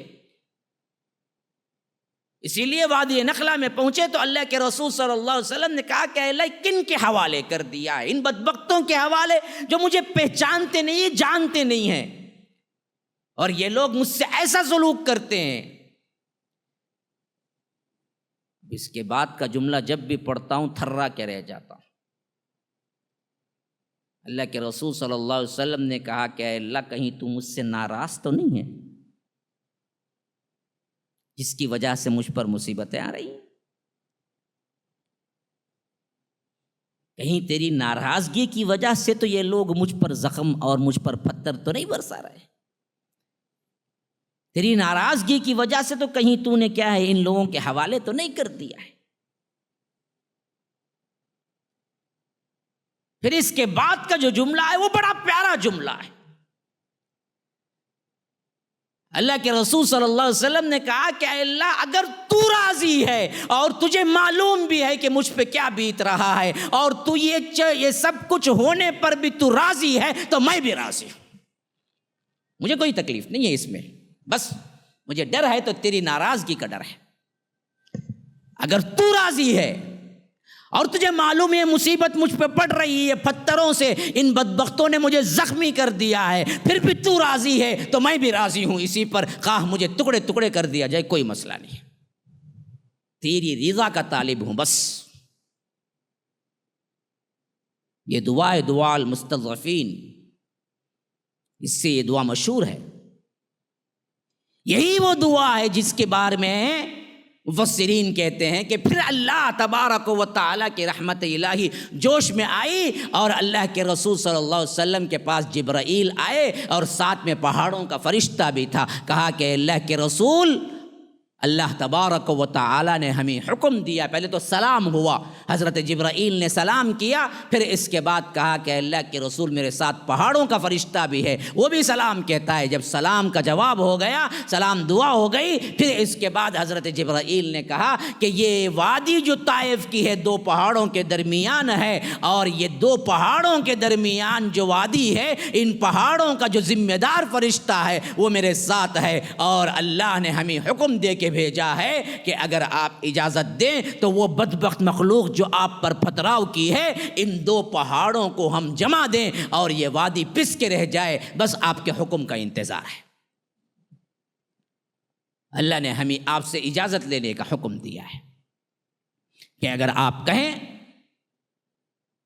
تو ہم اس وادی کو ایسے زمین سے مٹا دیں گویا کہ کبھی یہاں پر تھا ہی نہیں، جیسے اسرائیل یہاں سے 70-60 سال پہلے تھا ہی نہیں، ایسے بناتے ہیں۔ اب رحمت دیکھیے، یہ دشمنان اسلام کے ساتھ کیسا سلوک ہے، دیکھیے، اس ہمت کی داد دیجئے، وہ رحمت کی داد دیجئے۔ یہ واقعہ پڑھ کے سنائیے دشمنان اسلام کو، اس واقعے کے اندر جو نکات ہیں ان کو بتائیے، میرے نبی، ہمارے نبی کیسے رحمت والے تھے۔ یہ سب کچھ پاور رکھنے کے باوجود بھی اگر ایک حکم دیتے تو آج طائف کی پہاڑیاں نہ ہوتی، لیکن اللہ کے رسول صلی اللہ علیہ وسلم نے کہا کہ نہ، یہ قوم ایمان نہیں لائے گی تو بھی کوئی بات نہیں، مجھے امید ہے کہ ان کے آنے والی نسلیں تو مجھ پر ایمان لائیں گی۔ یہاں حکم ہو رہا ہے کہ آپ حکم دیں ان کو نیست و نابود کر دیا جائے، یہاں اللہ کے رسول ہاتھ اٹھا کے دعا کر رہے ہیں، اللہم اہد قومی فانہم لا یعلمون، اے اللہ یہ میری قوم ہے، ان کو ہدایت دے، یہ لوگ جانتے نہیں ہیں۔ یہی وہ موقع ہے جب اس کے بعد اللہ کے رسول صلی اللہ علیہ وسلم نماز کے لیے کھڑے ہوئے، زید بن حارثہ پیچھے تھے اور قرآن پڑھ رہے تھے، تو اللہ نے جنوں کی ایک جماعت کو بھیج دیا تاکہ اللہ کے رسول کو ڈھارس ہو، ہمت ملے۔ وہ جماعت وہاں پر پہنچی تو وہی سورہ جن کے اندر وہ چیزیں تمام کے تمام وہ واقعہ اللہ نے ذکر کیا ہے، قل اوحی الی انہ استمع نفر من الجن فقالوا انا سمعنا قرآنا عجبا، ارے یہ بہترین خوبصورت کلام ہم نے سنا ہے، یہدی الی الرشد فآمنا بھی، ہم تو ایمان لاتے ہیں۔ پورا سورہ اسی کی تائید میں، اسی واقعے کی طرف اشارہ ہے، اور پورا اور تفصیلی واقعہ سورہ احقاف میں آیا ہے، وَإِذْ صَرَفْنَا إِلَيْكَ نَفَرًا مِّنَ الْجِنِّ يَسْتَمِعُونَ الْقُرْآنَ فَلَمَّا حَضَرُوهُ قَالُوا أَنصِتُوا فَلَمَّا قُضِيَ وَلَّوْا إِلَىٰ قَوْمِهِمْ مُنذِرِينَ۔ مسلمان ہی نہیں بنے، مسلمان بن کے پلٹے تو داعی اسلام بن کے پلٹے، کون؟ انسان نہیں، جن، اور اللہ کے رسول کو معلوم بھی نہیں تھا۔ جب یہ قوم آئی، قرآن سنی، اسلام قبول کر لیا، یا رب جن قرآن سنتے ہیں تو اسلام قبول کر لیتے ہیں، ہم قرآن سنتے ہیں تو سو جاتے ہیں، بڑی اچھی نیند آتی ہے۔ ہاں، بعض لوگ بیٹھ کے نہیں سوتے، کھڑے کھڑے بھی سوتے تراویح میں، وہ کیسے نیند آتی کی معلوم نہیں۔ وہ پہلے ایک مقولہ ہے، بولتے تھے نیند ایک ایسی چیز باصولی کے تختے پہ بھی آ جاتی، بولتے تھے میرے والد صاحب رحمہ اللہ۔ تو بعض لوگ تراویح میں کھڑے ہو کے سونے والے بھی ہیں، اور ہمیں کبھی ہدایت نہیں ملی قرآن سنتے ہوئے۔ یہاں جن ہے، جن کی قوم ہے، انہوں نے قرآن سنا، اسلام بھی قبول کر لیا، اور پلٹے بھی منذر بن کر، ڈرانے والے بن کر، داعی اسلام بن کر جا کے اتنا بڑا واز دیا، پورا واز قرآن میں، یا قومنا اجیبوا داعی اللہ، اللہ کے اس داعی جناب محمد الرسول اللہ صلی اللہ علیہ وسلم کی دعوت پر لبیک کہو۔ خالی خولی لبیک لبیک یہاں پکار لگو رہتے، میٹھا کھانے کے واسطے۔ ہاں، لبیک یا رسول اللہ کہتے، بولتے ہی کیا ہوتا ان کو، لڈو، شیرنی، چھانگری، یہ سب ان کو دینا، پھر لبیک بولتے رہتے، کلین شو، پھر انہیں لبیک بولتا۔ ہاں، انہیں میوزیکل آئٹم رکھ لے گو، کیوں ٹی وی میں دیکھو خالی نظمہ چلتے رہتے، نعتاں چلتے رہتے، آؤ آؤ بولتا رہتا، کون؟ کلین شو، پان 120 بیڑا منہ میں ڈال لے کو، زردہ نشے کا، انہیں کیا کہتے ہیں؟ عاشقان محمد کہتے ہیں۔ یہ چیزیں سب غیروں سے آئی ہیں، اس میں تو ہم نے بڑا نام کمایا۔ ہاں، وہ عجیب لوگ ہوتے ہیں، میں جب آڈینس کو دیکھتا ہوں نا مجھے بڑا تعجب ہوتا ہے، کبھی بدبخت قرآن سن کے نہیں روئی ہوگی، لیکن وہ نعت شریف بول کے کیا کرتی انہیں، ہاں خالی 5,000 روپے چہرے پہ میک اپ کو ڈالی رہیں گی، اتنا میک اپ ڈال لگا کو رہتی، لیکن سر پہ سے کیا ہے وہ پلو ڈال لے کو روتی روتی، خالی ہوں جھنکیا میں سے آنسو۔ نعت شریف سن کو اتنا رونا آیا تو قرآن سن کو کتنا آنا کبھی آیا تم نا؟ ایک مزاج بنا لیے بس. بقیہ منمانی چلتی رہتی ہے ہماری. ہم خالی خولی دکھانے کے دعوے کے بن کے رہ گئے، اصل نہیں ہے. وہ جو کہتے ہیں نا جی داتی کے ہاتھ کھانے کے اور ہیں دکھانے کے اور ہیں. دکھانے کے اتنے اتنے بڑے، اس سے کھایا تو انہیں کیا بھی کھات نہیں سکتا انہیں لیکن دیکھنے کو بڑے بڑے ہیں بہت، کھانے کے اندر رہتے. ہاں وہ کھانے کے جو اندر ہی نہ، اس میں نہ مرغا کھا سکتا انہیں نہ مرغی، انہیں گھاس کھا لے کو جینا انہیں. دکھانے کے جو ہی نا وہ بہت بڑے بڑے رہتے لیکن کیا بھی نہیں کھاتا اس سے انہیں. یہی حالت ہے ہماری آج. باتیں بڑے ہیں، کام کچھ نہیں ہے. ہماری دلچسپی بھی دیکھیے نا، یہ جو آرباٹم یہ احتجاج وغیرہ کر کے اس میں 1-2 گھنٹے کا کیا ہے جی، بس نعرے بازیاں ہیں. آ گئے نعرے کر لیے، دل کو بھی مطمئن کر لیے کہ بھائی ہم نے سپورٹ کی. لیکن زندگی بھر تبدیل ہو، زندگی بھر کے لیے کوشش کرو، زندگی بھر کے لیے اخلاقی نمونہ بنو، یہ بہت مشکل کام ہے. اس کے لیے دیکھو 4 لوگ بھی نہیں آئیں گے. سیرت النبی پروگرام رکھو دن بھر کے لیے، آؤ بھائی سیرت سیکھ کے جاؤ. میرا انشاءاللہ یہی ہے، اگلے اتوار کو 1 دن کا سیرت کا پروگرام رکھیں گے، سکھائیں گے، سمجھائیں گے، پڑھائیں گے، پڑھ کے جانا ہے. بلاؤ ایسا 4 لوگ آئیں گے. ہاں وہی خلاف میں احتجاج کرو، اب چل بجائیں گے، ذرا آواز کر کو آئیں گے، خاموش بیٹھ بیٹھ کو بیزار ہے. وہی سب ہمارا. ہم تبدیل ہونا نہیں چاہتے، جبکہ اللہ کے رسول صلی اللہ علیہ وسلم کی پوری سیرت کا پیغام یہ ہے کہ تبدیلی لاؤ، بدلو. تو اللہ کے رسول صلی اللہ علیہ وسلم نے اس وقت دعا کی الٹا کہ اے اللہ ان کی قوم نہیں، شاید ان کے نسلوں، اور بالکل بعینی وہی ہوا.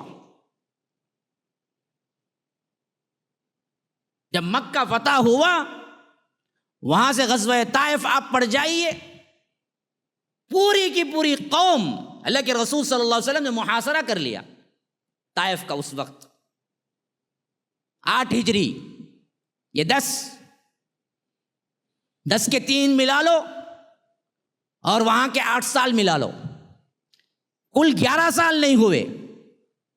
اللہ تبارک و تعالی نے اتنا پاور دیا کہ طائف کا پورا محاصرہ کر لیا. اور اللہ کی شان بھی دیکھو، نبی کی بات کی لاج رکھنا تھا. رب اگر چاہتا تو اللہ کے رسول کے ذریعے طائف کو فتح کروا دیتا. وعلیکم السلام. لیکن اصل مسئلہ یہ تھا کہ یہ نہیں، رسول نے یہ کہا تھا کہ اللہ تبارک و تعالی ان کے نسلوں میں اسلام لائے گا. تو اللہ تبارک و تعالی نے طائف کے محاصرے کو اتنا سخت بنا دیا کہ اللہ کے رسول نے 15 دن محاصرہ کر کے کہا کہ نہیں اب واپس چلنا ہے. صحابہ پریشان ہوئے، ان کو ایسے ہی چھوڑ کے ہم جائیں گے؟ تب تو یہ لوگ کیا سمجھیں گے، ہم کمزور ہو گئے. لیکن اللہ کے رسول نے کہا کہ نہیں، ہمیں واپس جانا ہے. واپس مدینہ پہنچے. پہنچ کے چند دن نہیں ہوئے، پورا طائف کا قبیلہ بغیر کسی جنگ کے اللہ کے رسول صلی اللہ علیہ وسلم کے پاس آیا. اور ان میں بہت سے وہ تھے جنہوں نے اس وقت پتھر پھینکے تھے، ان کی اولاد تھے. بغیر کوئی جنگ کے آ کے سرنڈر ہوئے، کہا کہ اللہ کے رسول ہم سب کے سب مل کے اسلام قبول کرتے ہیں، ہم نے جو کیا اس پر پشیمان ہے، ہمیں معاف کر دیجیے. اللہ کے رسول صلی اللہ علیہ وسلم نے بڑی فراخ دلی سے معاف کر دیا. دعائیں تھیں. حتیم کی پتہ ہے آپ کو حتیم کسے بولتے ہیں؟ کرکٹ میں پوچھو بولر کون، باؤنس کیا ہوتا ہے، یہ ہمیں معلوم ہے. یہ حتیم کا تو کیا معلوم، صاحب حلیم معلوم، کھا کو ہی ہمیں. حتیم تو ہم کو معلوم نہیں نا. پتہ ہے حتیم کیا ہے؟ جب اللہ کے رسول صلی اللہ علیہ وسلم کے نبوت سے پہلے کعبہ تعمیر ہوا تھا تو کچھ کعبے کی جگہ تھی جس کو چھوڑ دی گئی اس واسطے کہ وہ بندھن کے لیے پیسہ نہیں مل رہا تھا. وہ بعد میں آگے چل کر اس کی نشانی کے لیے ایک دیوار لگا دی گئی جو اصل میں کعبے ہی کی جگہ ہے، لیکن اب کعبے کے اندر نہیں ہے. آپ نے دیکھا ہوگا کہ کعبے کے باہر ایک باؤنڈری وال ہوگی، وہ باؤنڈری وال کے اندر اگر کوئی جا کے نماز پڑھے تو بھی اصل میں وہ کعبۃ اللہ کے اندر نماز پڑھنے کے برابر ہے. اسی واسطے حتیم میں ہمیشہ کیا ہے، فل رہتا ہے، بڑی مشکل سے جگہ ملتی ہے وہاں پر، نمازوں کے وقت میں خالی کرتے ہیں بس.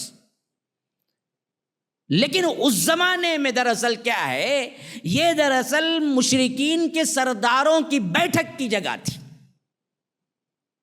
خصوصی باتیں کرنا ہوتی تو کبھی کبھی یہ لوگ حتیم کے اندر بیٹھ جاتے، کوئی سرگوشی کی بات ہو، کوئی راز کی بات ہو،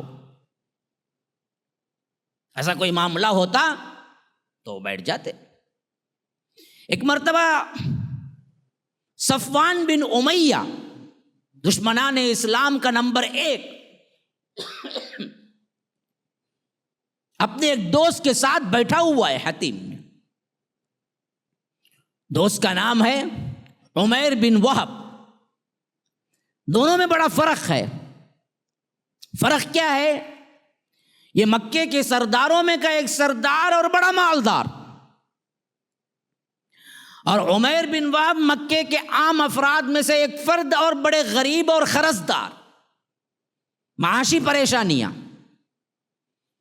اب صفوان بن امیہ انہیں لے کے حتیم میں بیٹھتا ہے اور کہتا ہے کہ دیکھو میرا ایک کام کر دو، اس کے عوض میں تمہارا اور تمہاری پوری فیملی کا ذمہ اٹھانے کے لیے تیار ہوں. اگر اس کام سے تم واپس آ گئے تو بھی تمہاری تمام زندگی کا جتنا خرچہ اور تمہاری فیملی کا اٹھاؤں گا. اگر اس کام میں تمہاری جان گئی تو بھی پرواہ نہیں کرنا ہے، میں تمہاری فیملی کا ذمہ دار ہوں. اب یہ معاشی پریشان، قرضدار، مقروض، ایسے چانس کو جانے نہیں دیتا انسان. یہی ہو رہا ہے آج بھی. اچھی طرح یاد رکھو، اس واقعے میں ایک بہت بڑی نصیحت ہے. یہ جتنے بھی مسلمانوں کے خلاف دنگے فساد ہو رہے ہیں نا جی، یہ وہ نہیں کر رہا ہے 2% ہے. ہاں، چوٹی رکھنے والا نہیں کرتا، یہ چوٹی رکھنے والا کرواتا ہے ان سے جو ضرورت مند ہوتے ہیں، ان کو پیسہ دے کر. یاد رکھو، اس میں جانیں جو جاتی ہیں وہ غریب کی جاتی ہیں، امیر کی نہیں. یہ تو اپنی جان کو لے کر اتنے حساس ہیں کہ 100 سال نہیں، 1000 سال جینا چاہتے ہیں. لو یعمر 1000 سنہ. ہاں، ان کو دنیا اور جان بہت عزیز ہے. اس کے واسطے کتے آتے، بلیاں آتے، انہیں آنے سے پہلے پورا پروٹیکشن ہوتا، تب انہیں آ کو قدم رکھتا. کون بھی ان کا بڑا جو آتا نا، چائے والا ہو یا اس کے نیچے ہو یا پانی والا ہو، پتہ نہیں ابھی کون کون والے ہیں، وہ تو پتہ نہیں ہے، شاید ہوں گے بہت سے. تو ان کو بڑی کیا ہے، سیکیورٹی ہوتی. ہاں، اب جا کے یہ قدم رکھتے، نہیں تو تھر تھر تھر کانپتے ہیں. یہ قوم کے سامنے اگر یہ اکیلے آ جائیں نا، جس طرح چیل کوے کیا ہیں ٹکڑے کرتے ہیں، ویسے کر دے گی قوم آج بھی. خاص طور پر اب جو ملٹری لا لایا ہے، اس حیثیت سے تو ہم کیا ہیں، ہم سے آگے بڑھ کے ان کے اپنے کھڑے ہوئے ہیں.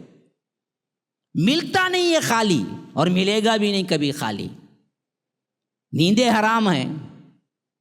اندر سے بتا رہا ہے 56 انچ کا سینہ، 56 انچ کے سینے میں اندر دل 1 انچ کا بھی نہیں ہے. ہاں، حالات بہت دیگرگو ہو چکے ہیں. اللہ کے پاس دیر ہے، اندھیر نہیں ہے، بہت جلد آنے والا ہے فیصلہ.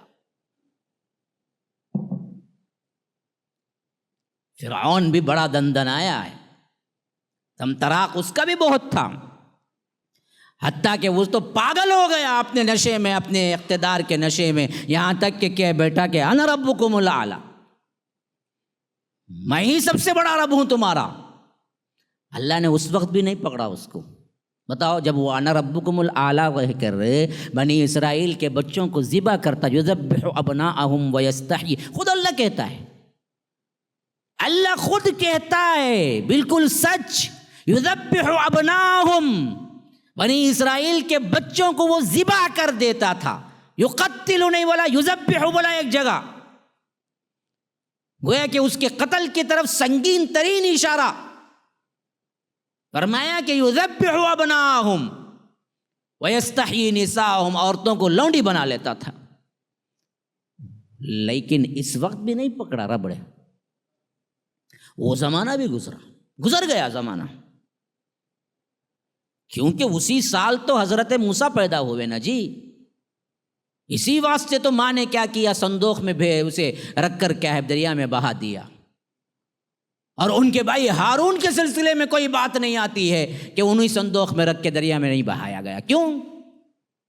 تو معلوم ہوا 1 سال قتل کرتا تھا، 1 سال قتل نہ کرتا تھا، جس سال قتل کرنا تھا اس سال حضرت موسیٰ پیدا ہوئے، جس سال قتل کا نہیں تھا اس سال حضرت ہارون پیدا ہوئے، ہارون بھی بڑے ہو گئے، موسیٰ بھی بڑے ہو گئے، پھر شادی ہو گئی، پھر مدین گئے، وہاں سے واپس آئے، تب جا کے آئے کہ نبی بن کے آیا ہوں، تو گویا کہ معلوم ہوا ان ربکم الاعلیٰ اور یقتل ابناءہم یذبح ابناءہم، جو کچھ کہہ کے اس نے کیا تھا اس پر کئی سال گزر گئے، 20-40 سال گزر گئے، لیکن کیا نہیں کیا، اللہ نے نہیں پکڑا، لیکن جب پکڑنے پہ آیا تو ایسے پکڑا، وہ اللہ کا اقرار کرنے لگا، تب بھی اللہ نے نہیں چھوڑا اس کو۔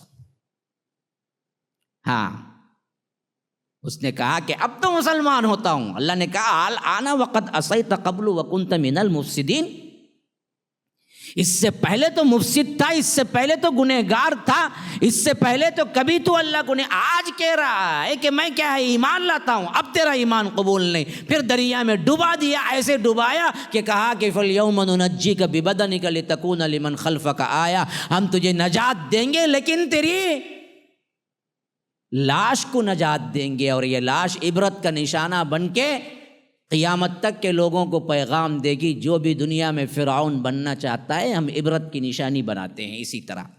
تو ایسے ہی اللہ کے پاس دیر ہے، ہم دیر کو سمجھتے ہیں اللہ بھول گیا، اللہ کے پاس پاور نہیں ہے، نہ اللہ نہ بھولا، وما کان ربک نسیا، میرا رب بھولنے والا نہیں ہے، بلکہ وقت نہیں آیا، ابھی آئے گا نا، پھر دیکھ لیجئے کہ رب العالمین ان ظالموں کا کیا انجام کرتا ہے۔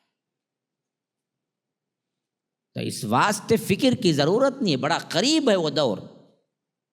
بہرکیف بات ادھر سے ادھر نکل گئی، کہاں سے نکلی تھی بات دیکھیں گے، کھانے میں لگے ہوئے ہیں، نہیں سننے میں بھی لگے ہوئے ہیں، یہ بھی عجیب مسئلہ ہے میرے ساتھ، ٹریجڈی، بولتا میں ہوں کھاتے آپ ہیں۔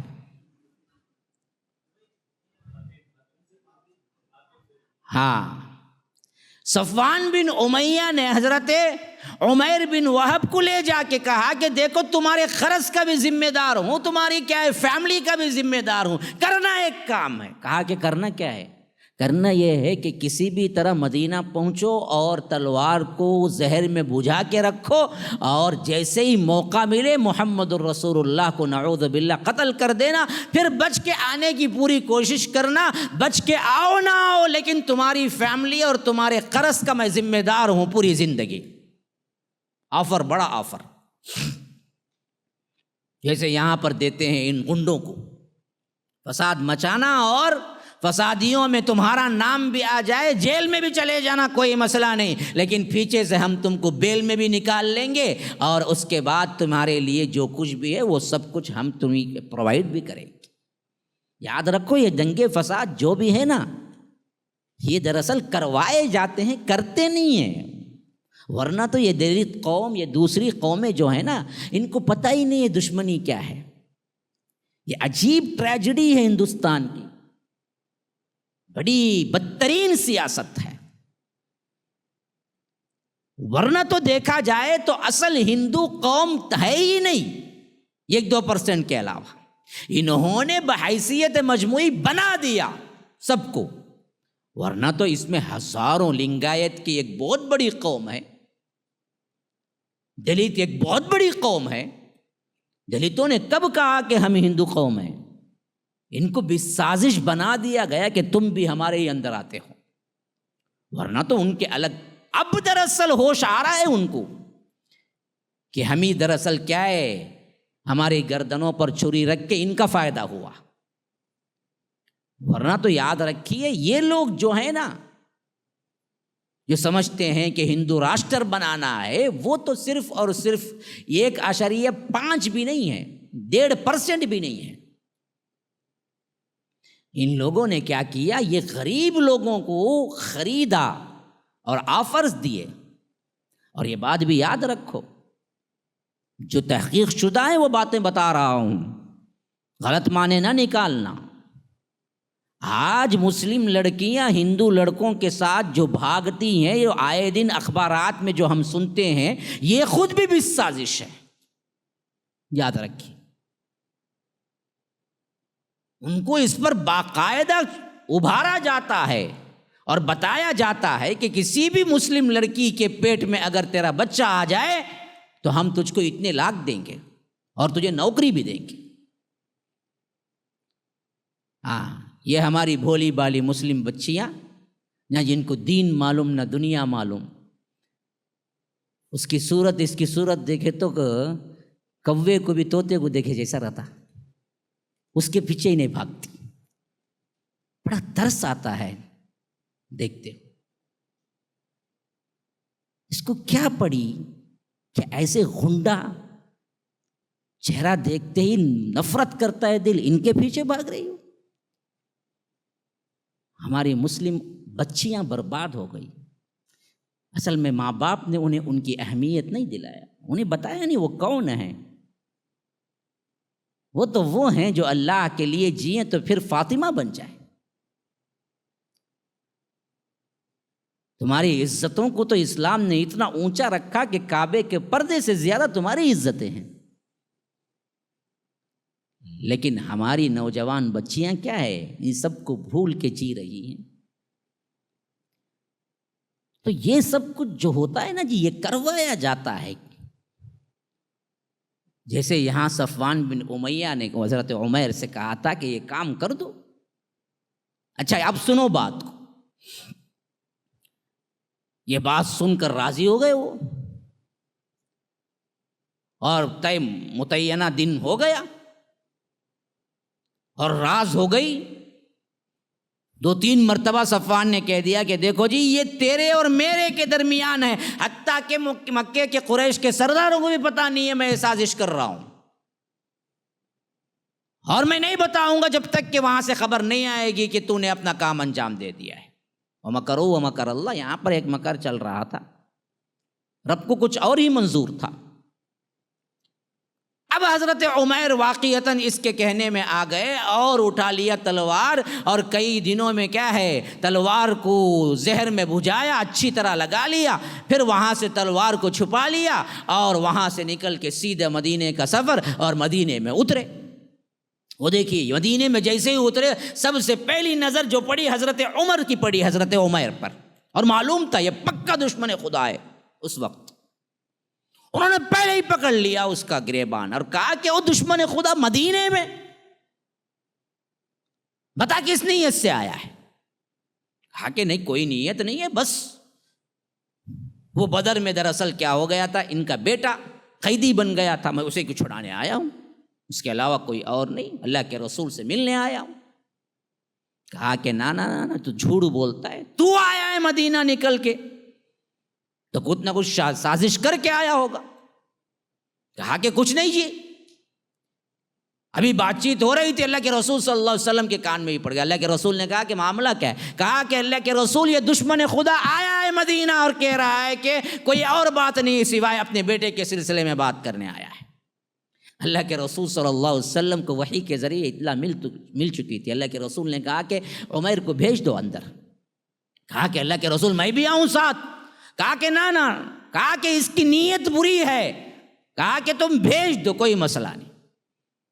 اندر جب آیا، اللہ کے رسول صلی اللہ علیہ وسلم نے کہا کہ اچھا بیٹے کے سلسلے میں بات کرنے آئے ہو؟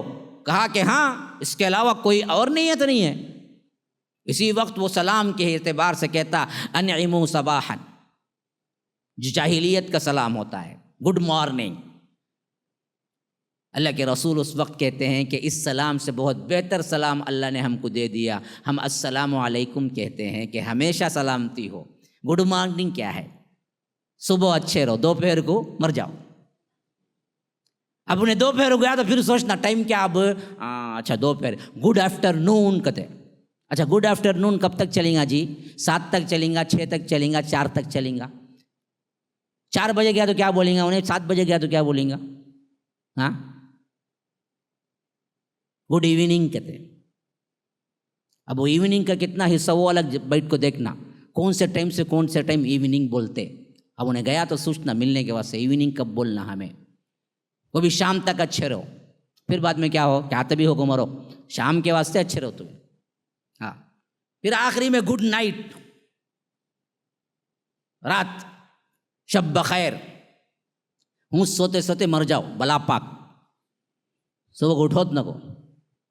ہمارا سلام دیکھو، ہر وقت سلامتی رہو، کوئی ٹائم لائن ہی نہیں ہے، سلام سلام ہے، ہمیشہ سلام۔ گھر میں میت ہو گئی، ہاں گھر میں میت بابا گزر گئے، ابھی نے بولنے فون کرا، السلام علیکم، وعلیکم السلام، کیسے بھائی؟ الحمدللہ۔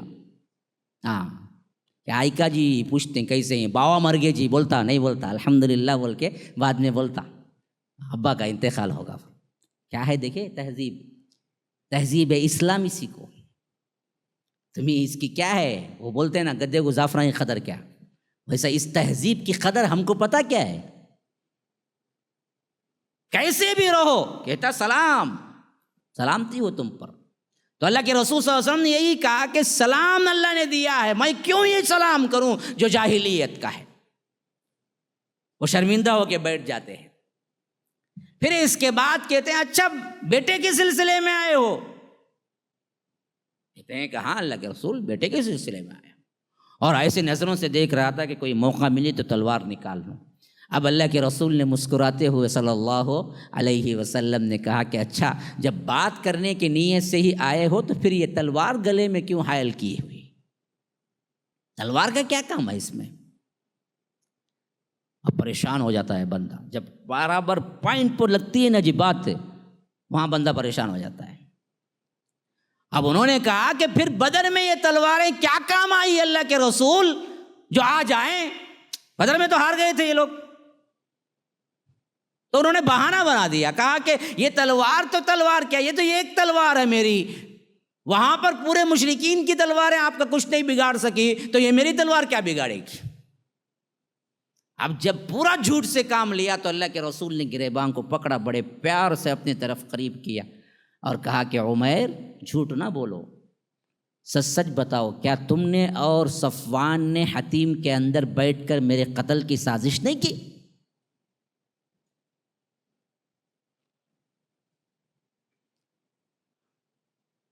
اب ہے ہتھیار ڈال دی۔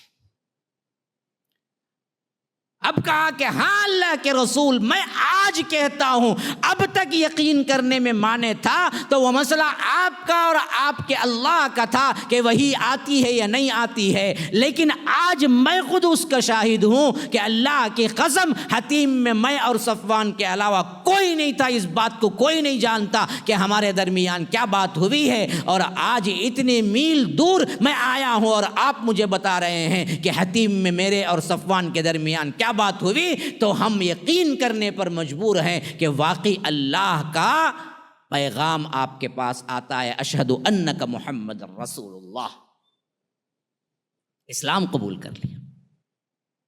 اللہ کے رسول صلی اللہ علیہ وسلم نے کوئی نکیر نہیں کی، کوئی ملامت نہیں کی۔ ہم ہوتے تو کہتے ارے جب پکڑے گئے، جب تمہارا جرم ثابت ہو گیا اب قبول کر لیا نا جی، پکڑو اس کو جیل میں ڈالو۔ کہتے نا بھائی جرم ثابت ہونے کے بعد مان لے تو وہ ماننا تھوڑی ہے، کیونکہ اللہ کے رسول صلی اللہ علیہ وسلم کی حکومت ہے، مدینہ منورہ ہے، صحابہ ساتھ میں موجود ہیں، اور اللہ کے رسول کو معلوم ہو گیا، جرم کا اثبات ہو گیا، مان لیا کہ ہاں قتل کی سازش میں نے کی۔ جب اللہ کے رسول صلی اللہ علیہ وسلم کہنے پر مان لیا، پھر اس کی قبول کرنا نہ قبول کرنا کیا بات ہے؟ اگر نہ قبول کرے گا بھی تو کیا ہے، جیل میں جانا پڑے گا، مار کھانی پڑے گی۔ اللہ کے رسول چاہے تو کہہ سکتے تھے کہ عمر لے جاؤ، اب تو اس کا جرم ثابت ہو گیا، قتل کر دو اس کو، نہ، الٹا اللہ کے رسول صلی اللہ علیہ وسلم نے صحابہ کو بلا کے کہا کہ عمیر کو اچھا مہمان نوازی کے ساتھ رکھنا اور انہیں اسلام کی باتیں سکھانا۔ چند دن نہیں گزرے ادھر صفوان کہتا پھرتا تھا کہ ایک بہت بڑی نیوز، خوشخبری تم سب کو آنے والی ہے جو بدر کا غم بھلا دے گی، اور اس سے پوچھتے کیا ہے تو وہ کہتا کہ نہ ابھی نہیں کہنے والا، میں ابھی نہیں کہنے والا، بہت جلد تم کو آئے گی، میں بتاؤں گا، تب تمہیں بدر کا جو غم ہے وہ تم بھول جاؤ گے۔ یہ کہتے دن پہ دن گزرنے لگے، اب لوگ پوچھنے لگے کون سی خوشخبری، کوئی خوشخبری اب تک نہیں آئی ہے، اور یہ سوچتا کہ عمر گیا ہوگا اور قتل کیا ہوگا، ابھی کیا ہے کسی کے ذریعے کوئی خبر آئے گی یا کہ وہ خود آ کے دے گا۔ تو چند دن بعد عمیر کا خط آیا، وہ بے تابی سے دوڑتا بھاگتا خط کو لے کے کونے پہ چھپا اور جا کے پڑھنا شروع کیا، تو اس خط میں لکھا ہوا تھا کہ صفوان دیکھو اللہ سے ڈرو، میں نے اسلام قبول کر لیا ہے، تم بھی کر لو۔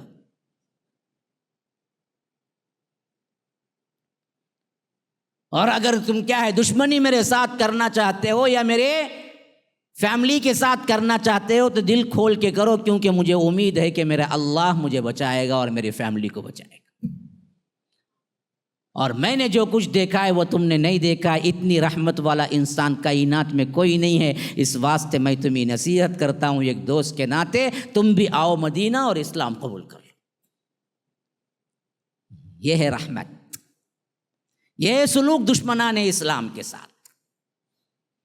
یہاں تک کہ کہا جاتا ہے کہ حضرت عمیر اس کے بعد لگاتار کانٹیکٹ میں رہے صفوان بن امیہ کے، اور کہتے رہے کہ دیکھو اسلام قبول کر لو، میں تمہیں نصیحت کرتا ہوں، اور یہاں تک کہ انہوں نے جب دیکھا کہ صفوان کا دل پگھلنے والا نہیں ہے تو دوسرے دوستوں کو لیٹر لکھنا شروع کیا۔ اس حیثیت سے حضرت عمیر بن وہب کے ذریعے مکے کے اندر جو بڑے بڑے اس جسم کے سردار تھے صفوان جیسے، ویسے 17 لوگوں کو انہوں نے کلمہ پڑھوائے وہاں رہتے ہوئے، یہاں تک کہ ایک موقع آیا خود کے اللہ کے رسول نے کہا کہ عمیر اب تم جاؤ اور وہاں تمہارے اپنے سپورٹر بن چکے ہیں تو ان کے ذریعے سے اپنی فیملی کو واپس لے آنا۔ اس حیثیت سے وہ کامیاب ترین نکلے، اور ایسا زہد و تقوی میں آگے بڑھے تھے کہ اگر صحابہ میں بھی زہد اور اتقاء اور دنیا کی بے رغبتی کی کوئی مثال ملنی ہوتی تو وہ حضرت عمیر بن وہب کی مثال دیتے، ایسے اللہ والے بنے۔ اللہ کے رسول صلی اللہ علیہ وسلم ایک غزوے میں دوپہر کا وقت، بڑا لمبا سفر، کبھی کبھی اللہ کے رسول صلی اللہ علیہ وسلم لشکر کو حکم دیتے کہ صبح سویرے نکلنا ہے، اور جب لشکر چلنا شروع ہوتا تو تقریباً دوپہر تک چلتا رہتا، چلچلاتی دھوپ۔ پھر اللہ کے رسول صلی اللہ علیہ وسلم دوپہر کے وقت پڑاؤ کرتے، اسی واسطے حدیث میں آیا ہے کہ وہ وقت بھی بڑا کٹھن تھا، لمبا سفر تھا، اور پڑاؤ کا وقت آیا تو لوگ اتنے تھکے ماندے تھے کہ کسی کو کوئی ہوش نہیں تھا، بس جہاں جس کو جگہ ملی وہ آرام کے لیے لیٹ گیا، اور اس میں تھوڑی سی غفلت گویا کہ ہو گئی، ایسے کہ صحابہ نے اللہ کے رسول صلی اللہ علیہ وسلم کے پاس کون ہے یہ دیکھنا بھول گئے، اور اللہ کے رسول صلی اللہ علیہ وسلم بھی ایک جگہ تنہا رہ گئے، نیند لگ گئی، حتیٰ کہ تلوار بھی جس درخت کے نیچے سوئے ہوئے تھے اسی درخت کی ڈھالی پہ لٹکا دیا۔ اب جو دشمن قبیلہ تھا اس کا ایک آدمی بھولے بھٹکے سے آ نکلا اور دیکھا کہ پورا لشکر سویا ہوا ہے اور اللہ کے رسول صلی اللہ علیہ وسلم بھی اکیلے ہیں، کوئی ساتھ صحابی نہیں ہے، تو خود اللہ کے رسول کی تلوار اٹھائی اور چیخ کے کہا کہ بتاؤ اب مجھ سے تمہیں کون بچائے گا؟ تو اللہ کے رسول کی آنکھ کھل گئی، دیکھا تو سامنے ہاتھ ملا، تلوار اٹھائے کھڑا ہوا ہے دشمن، نیند سے آنکھ کھلی ہے، ہم تم ہوتے تو حالت کیا ہوتی؟ موت سامنے کھڑی ہوئی ہے، تھر تھرا کے کیا ہے، آواز نہیں نکلتی۔ یہ تو اللہ کے رسول ہیں، مکمل توکل اعتماد اللہ پر ہے۔ اللہ کے رسول صلی اللہ علیہ وسلم بڑے اطمینان کے ساتھ جواب دیتے ہیں کہ میرا اللہ بچائے گا مجھے۔ تو کون ہے؟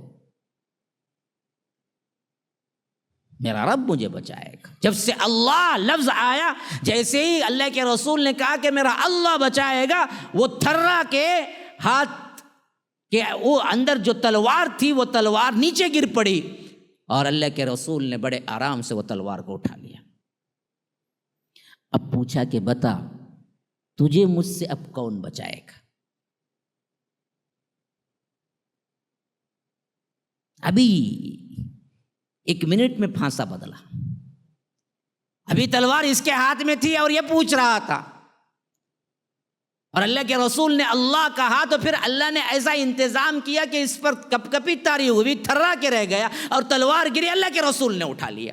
اب پوچھا کہ بتا اب مجھ سے تجھے کون بچائے گا؟ گر پڑا، کہا کہ آپ کے علاوہ کوئی اور نہیں ہے۔ اللہ کے رسول مسکرا پڑے، چاہتے تو ایک ہی وار سے سر قلم کر دیتے، یا صحابہ کو بلا کے کہتے کہ بدبخت کو لے جاؤ، یہ تنہا دیکھ کے مجھے وار کرنے کے لیے آیا تھا۔ کتنی بڑی جرت! یہ فوجی قانون ہے، اس میں لا تبدیل بھی نہیں ہوتا۔ بادشاہ پر حملہ دراصل کبھی معاف نہیں ہوتا، لیکن یہ رسول رحمت ہیں جن کا نرالا انداز اخلاق ہے۔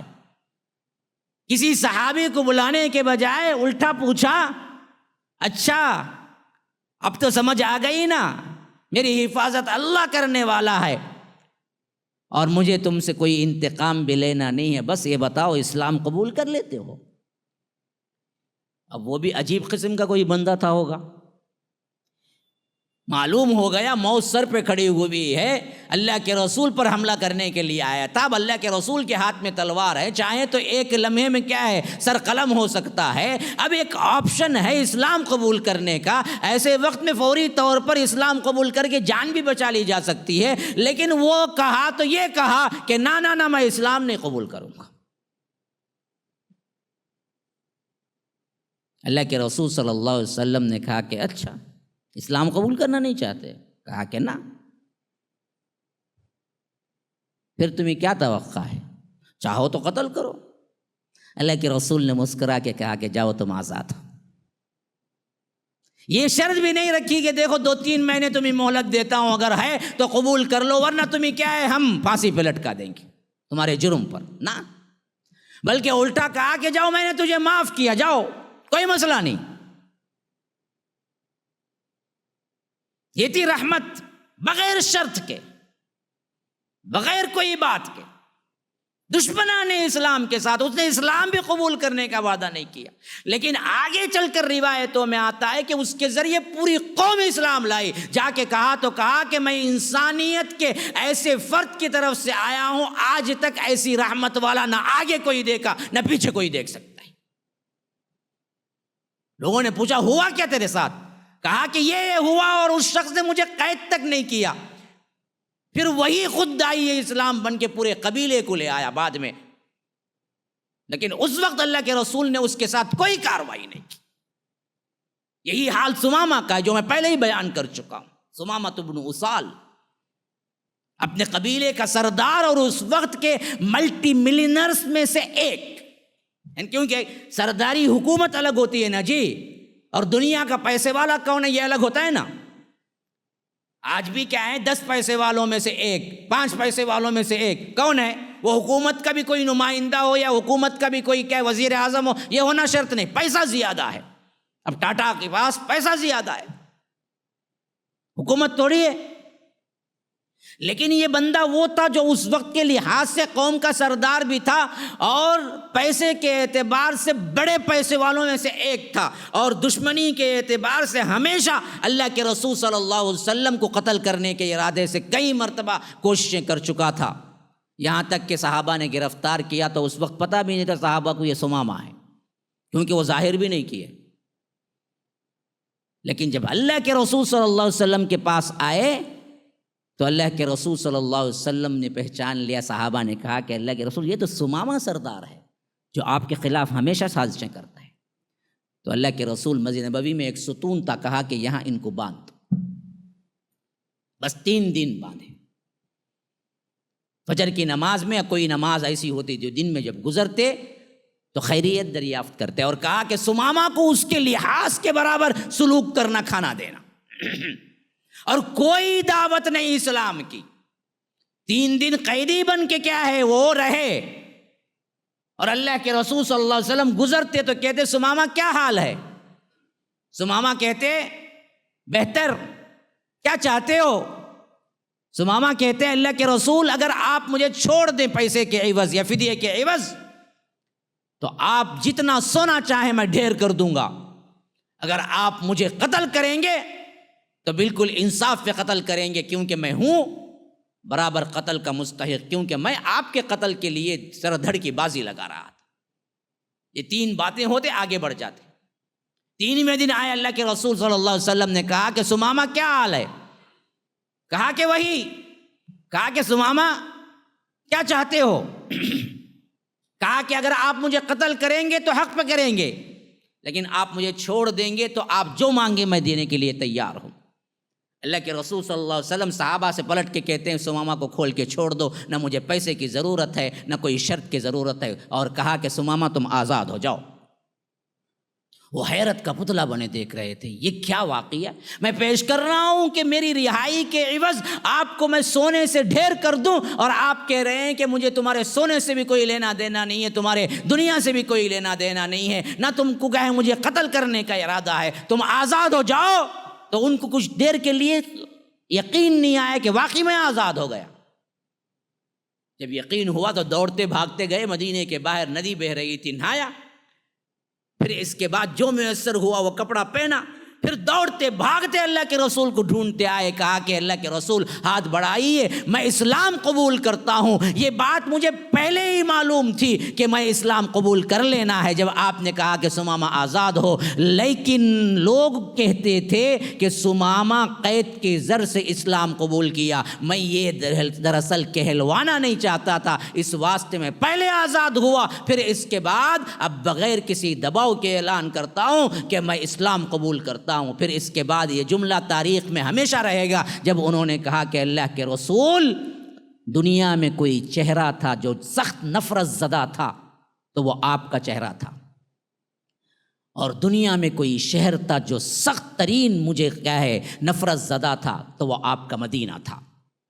لیکن آج صبح میں یہ بات ریکارڈ کر رہا ہوں اللہ کے رسول کہ دنیا میں کوئی چہرہ ہے خوبصورتی کے اعتبار سے وہ آپ کا چہرہ ہے، اور دنیا میں کوئی شہر ہے خوبصورتی اور امن کے اعتبار سے تو وہ آپ کا شہر مدینہ۔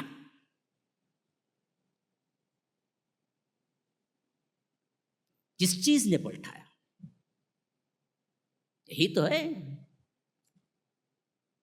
یہی معافی تو ہے۔ دشمن کوئی کارروائی نہیں، جس چہرے کی خوبصورتی پر انہوں نے کہا کہ دنیا کے اندر اس سے خوبصورت ترین چہرہ نہیں ہے، یہ حقیقت ہے جو کہا ہے۔ حسان بن ثابت نے دیکھ کے جب کہا اللہ کے رسول صلی اللہ علیہ وسلم کی نعت پڑھی تو انہوں نے بھی یہی کہا، وَأَحْسَنَ مِنْكَ لَمْ تَرَ قَطُّ عَيْنِي وَأَجْمَلَ مِنْكَ لَمْ تَلِدِ النِّسَاءُ خُلِقْتَ مُبَرَّأً مِنْ كُلِّ عَيْبٍ كَأَنَّكَ قَدْ خُلِقْتَ كَمَا تَشَاءُ۔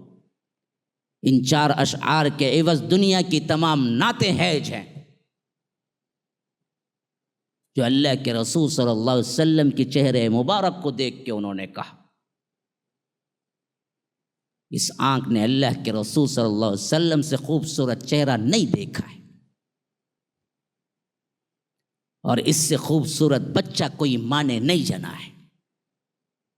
خلقت مبرعا من کل عیب، ہر عیب سے پاک اللہ نے آپ کو بنایا، گویا کہ ایسا بنایا جیسے آپ نے چاہا۔ کأنک قد خلقت کما تشاء۔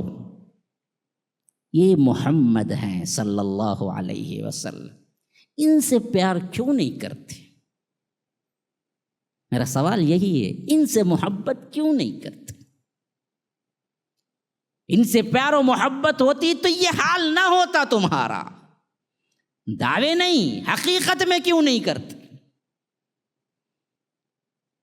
کیوں نہیں تلاش کر کر کے سیرت پڑھتے؟ مسلمانوں پڑھو، سیکھو، جاننے سے ہی تو پیار ہوتا ہے نا جی. آپ جتنا جانیں گے اتنا ہی پیار کریں گے. جس شخصیت کے بارے میں کچھ جانتے ہی نہ ہو تو پیار ہوگا کیسے پھر؟ پیار میں سب سے اہم ترین چیز جانکاری ہے. ہاں، سب سے پہلے انہیں لولان ہوتا نا لہو میں. ہاں، ڈیٹ آف برتھ ہوتے ہی نیو ایئر، وہ کیا بولتے، برتھ ڈے، فلاں کیک، انہیں پوچھتی کیسا معلوم تم نا، ہمیں سب نکال لیتے جی. نہیں نکالتا کہتے کہاں سے کہ بیٹھ کو جان لیتا کہتے. لیکن بنیاد تو جانکاری ہوئی نا.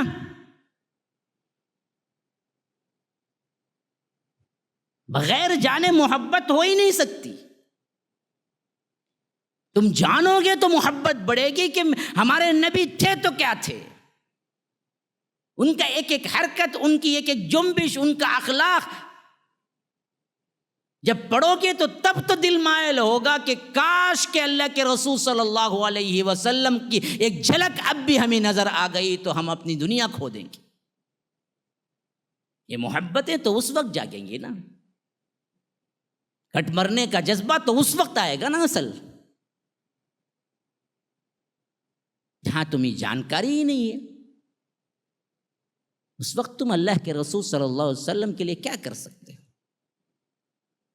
تو اس واسطے جاننا ضروری ہے. بہت وقت ہو گیا ہے، ویسے بھی نماز یہ اذان کا وقت بھی ہو گیا ہے. ابھی بہت سے واقعات ذہن میں ہیں لیکن وقت ساتھ نہیں دے رہا ہے. لیکن اس سب کا لب لباب ایک ہی ہے، مسلمانوں سیرت مبارکہ کو پڑھو، اللہ کے رسول صلی اللہ علیہ وسلم کی سیرت کو جانو، ان کے رحمت، ان کے اخلاق، ان کا کردار. پھر ان سب کے باوجود دشمنان اسلام کا کردار، سازشیں، یہ سب تم پڑھو گے تو پھر تمہاری دنیا بیکار لگے گی، تمہاری زندگی بیکار لگے گی. جس نبی نے اپنی پوری زندگی ان واقعات کے ذریعے گزاری اور پیغام دیا کہ دیکھو تمہارے لیے خوشی ہو کہ غم تم اللہ کے دین کے لیے کام کرنا، ایسی قوم آج روپیے پیسے کے پیچھے، جاب کے پیچھے، 10-20 ہزار کے پیچھے اپنا پورا دین کھو چکی ہے. پورا دین کھو چکی. کیا درد ہے. کبھی تم نے اس ماحول کی فکر کر کے راتوں کو کروٹیں بدل کے گزاری ہے؟ بتاؤ مجھے. کوئی رات تمہاری ایسی گزری ہے کہ جب ماحول تم سنتے ہو کہ یہاں موب لنچنگ ہو رہی ہے، یہاں بلڈوزر سے گھر گرایا جا رہا ہے، یہاں یہ سازشیں ہو رہی ہے، یہاں مسلمانوں کے خلاف ہو رہا ہے، یہاں مٹانے کی سازشیں ہو رہی ہے، ان سب چیزوں کو سنا اخبار میں یا پڑھا، پھر راتوں کو نیند نہ آئی، کروٹیں بدلتے بدلتے صبح کر دی. ایسی کوئی رات تم پہ گزری؟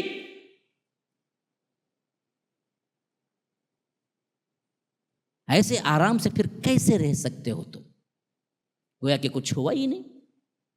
وہی بزنس، وہی کھانا پینا، وہی شادی بیاہ، وہی رسم و رواج، وہی فیشن، خواتین کے وہی اللے تللے. دیکھو کوئی تبدیلی ہے؟ کیوں نہیں احساس لیتے؟ اگر امت محمدیہ واقعی بننا چاہتے ہو تو احساس ہونا چاہیے. بغیر احساس کے تو پتھر ہوتا ہے، پتھر. اور پتھروں میں بھی کبھی کبھی احساس پیدا ہو جاتا ہے، اللہ کا ڈر پیدا ہو جاتا ہے. لیکن ہمارے دل تو اس سے بھی گئے گزرے ہو گئے. حالات بڑے سنگین ہیں مسلمانوں. یہ مت سمجھو کہ کیا ہے، یہ صرف افواہیں ہیں.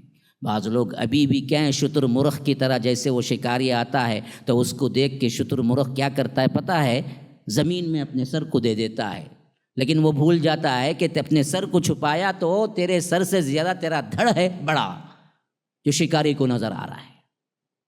یہی حال ہمارا ہے کہ اتنا سب کچھ ہونے کے باوجود بھی لوگ بڑے آسانی کے ساتھ یہ کہہ کے گزر جاتے ہیں کہ بھائی کیا ہوا، بھائی غلط کیا ہوا، سب برابر ہی چاہیے. ایک کا دکا جگہ بھائی وہ وہاں مسلمانہ بھی ویسے چھیں.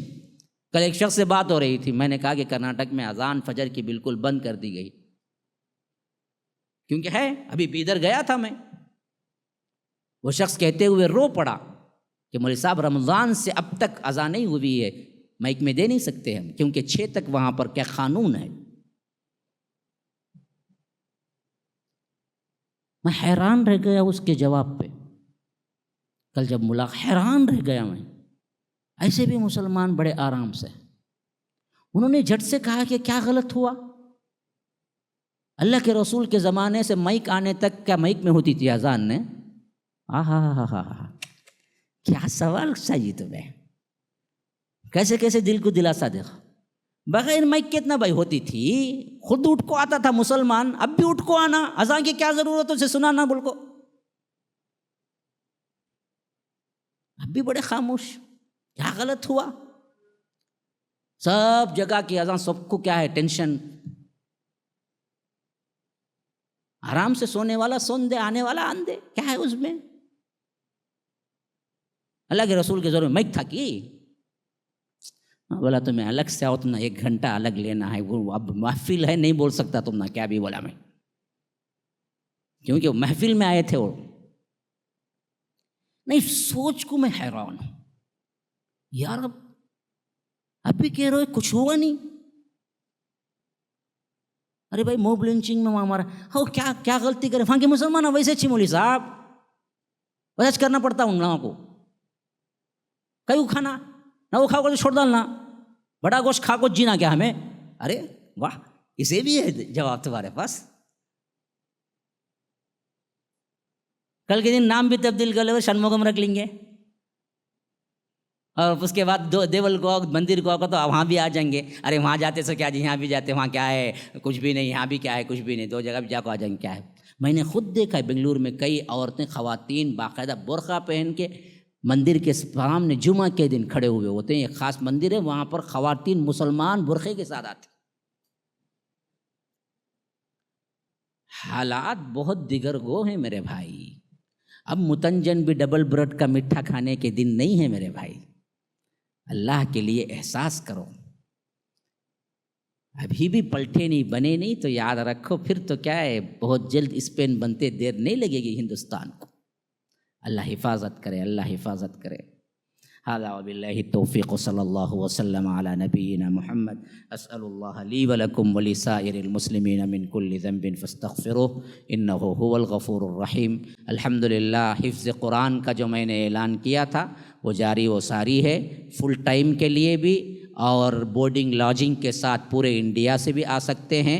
اللہ تبارک و تعالی جو کام ہم نے شروع کیا ہے، دعا ہے کہ اللہ اسے پائے تکمیل تک پہنچائے، آپ لوگوں کے دلوں میں قرآن کی عظمت کو ڈالے، اور اللہ تبارک و تعالی اس مسجد کے ذریعے سے یہاں آنے والے طلباء کو دین و دنیا کی ہر کامیابی عطا کرے۔ اس بات کو جہاں تک ہو سکے پھیلائیے، انشاءاللہ العزیز عید کی دن تک فارم دیے جائیں گے، تو آپ لوگوں میں جو حضرات فل ٹائم کے لیے داخلہ چاہتے ہیں یا قیام طعام کے ساتھ آپ کے کوئی دور دراز رشتہ دار ہیں ان تک بھی پہنچائیے، کیونکہ گزشتہ ہفتہ میں نے اعلان کیا تھا باقاعدہ کہ جو بورڈنگ لاجنگ کا ہے وہ مسئلہ ہم نے ڈیسائیڈ نہیں کیا، صرف یہاں پر فل ٹائم کے لیے جو 8 سے لے کر 7 تک آئیں گے ان کے لیے، لیکن بعد میں جب کالس آئے تو ہمیں اندازہ ہوا کہ فل ٹائم کے ساتھ ساتھ بورڈنگ لاجنگ کا رہ کر پڑھنے کا مدرسہ بھی کھولنا ضروری ہے، تو ہم نے یہ طے کیا ہے کہ انشاءاللہ یہاں پر وہ سلسلہ بھی جاری ہوگا، تو دور دراز کے کوئی بھی دوسرے اسٹیٹس کے لوگ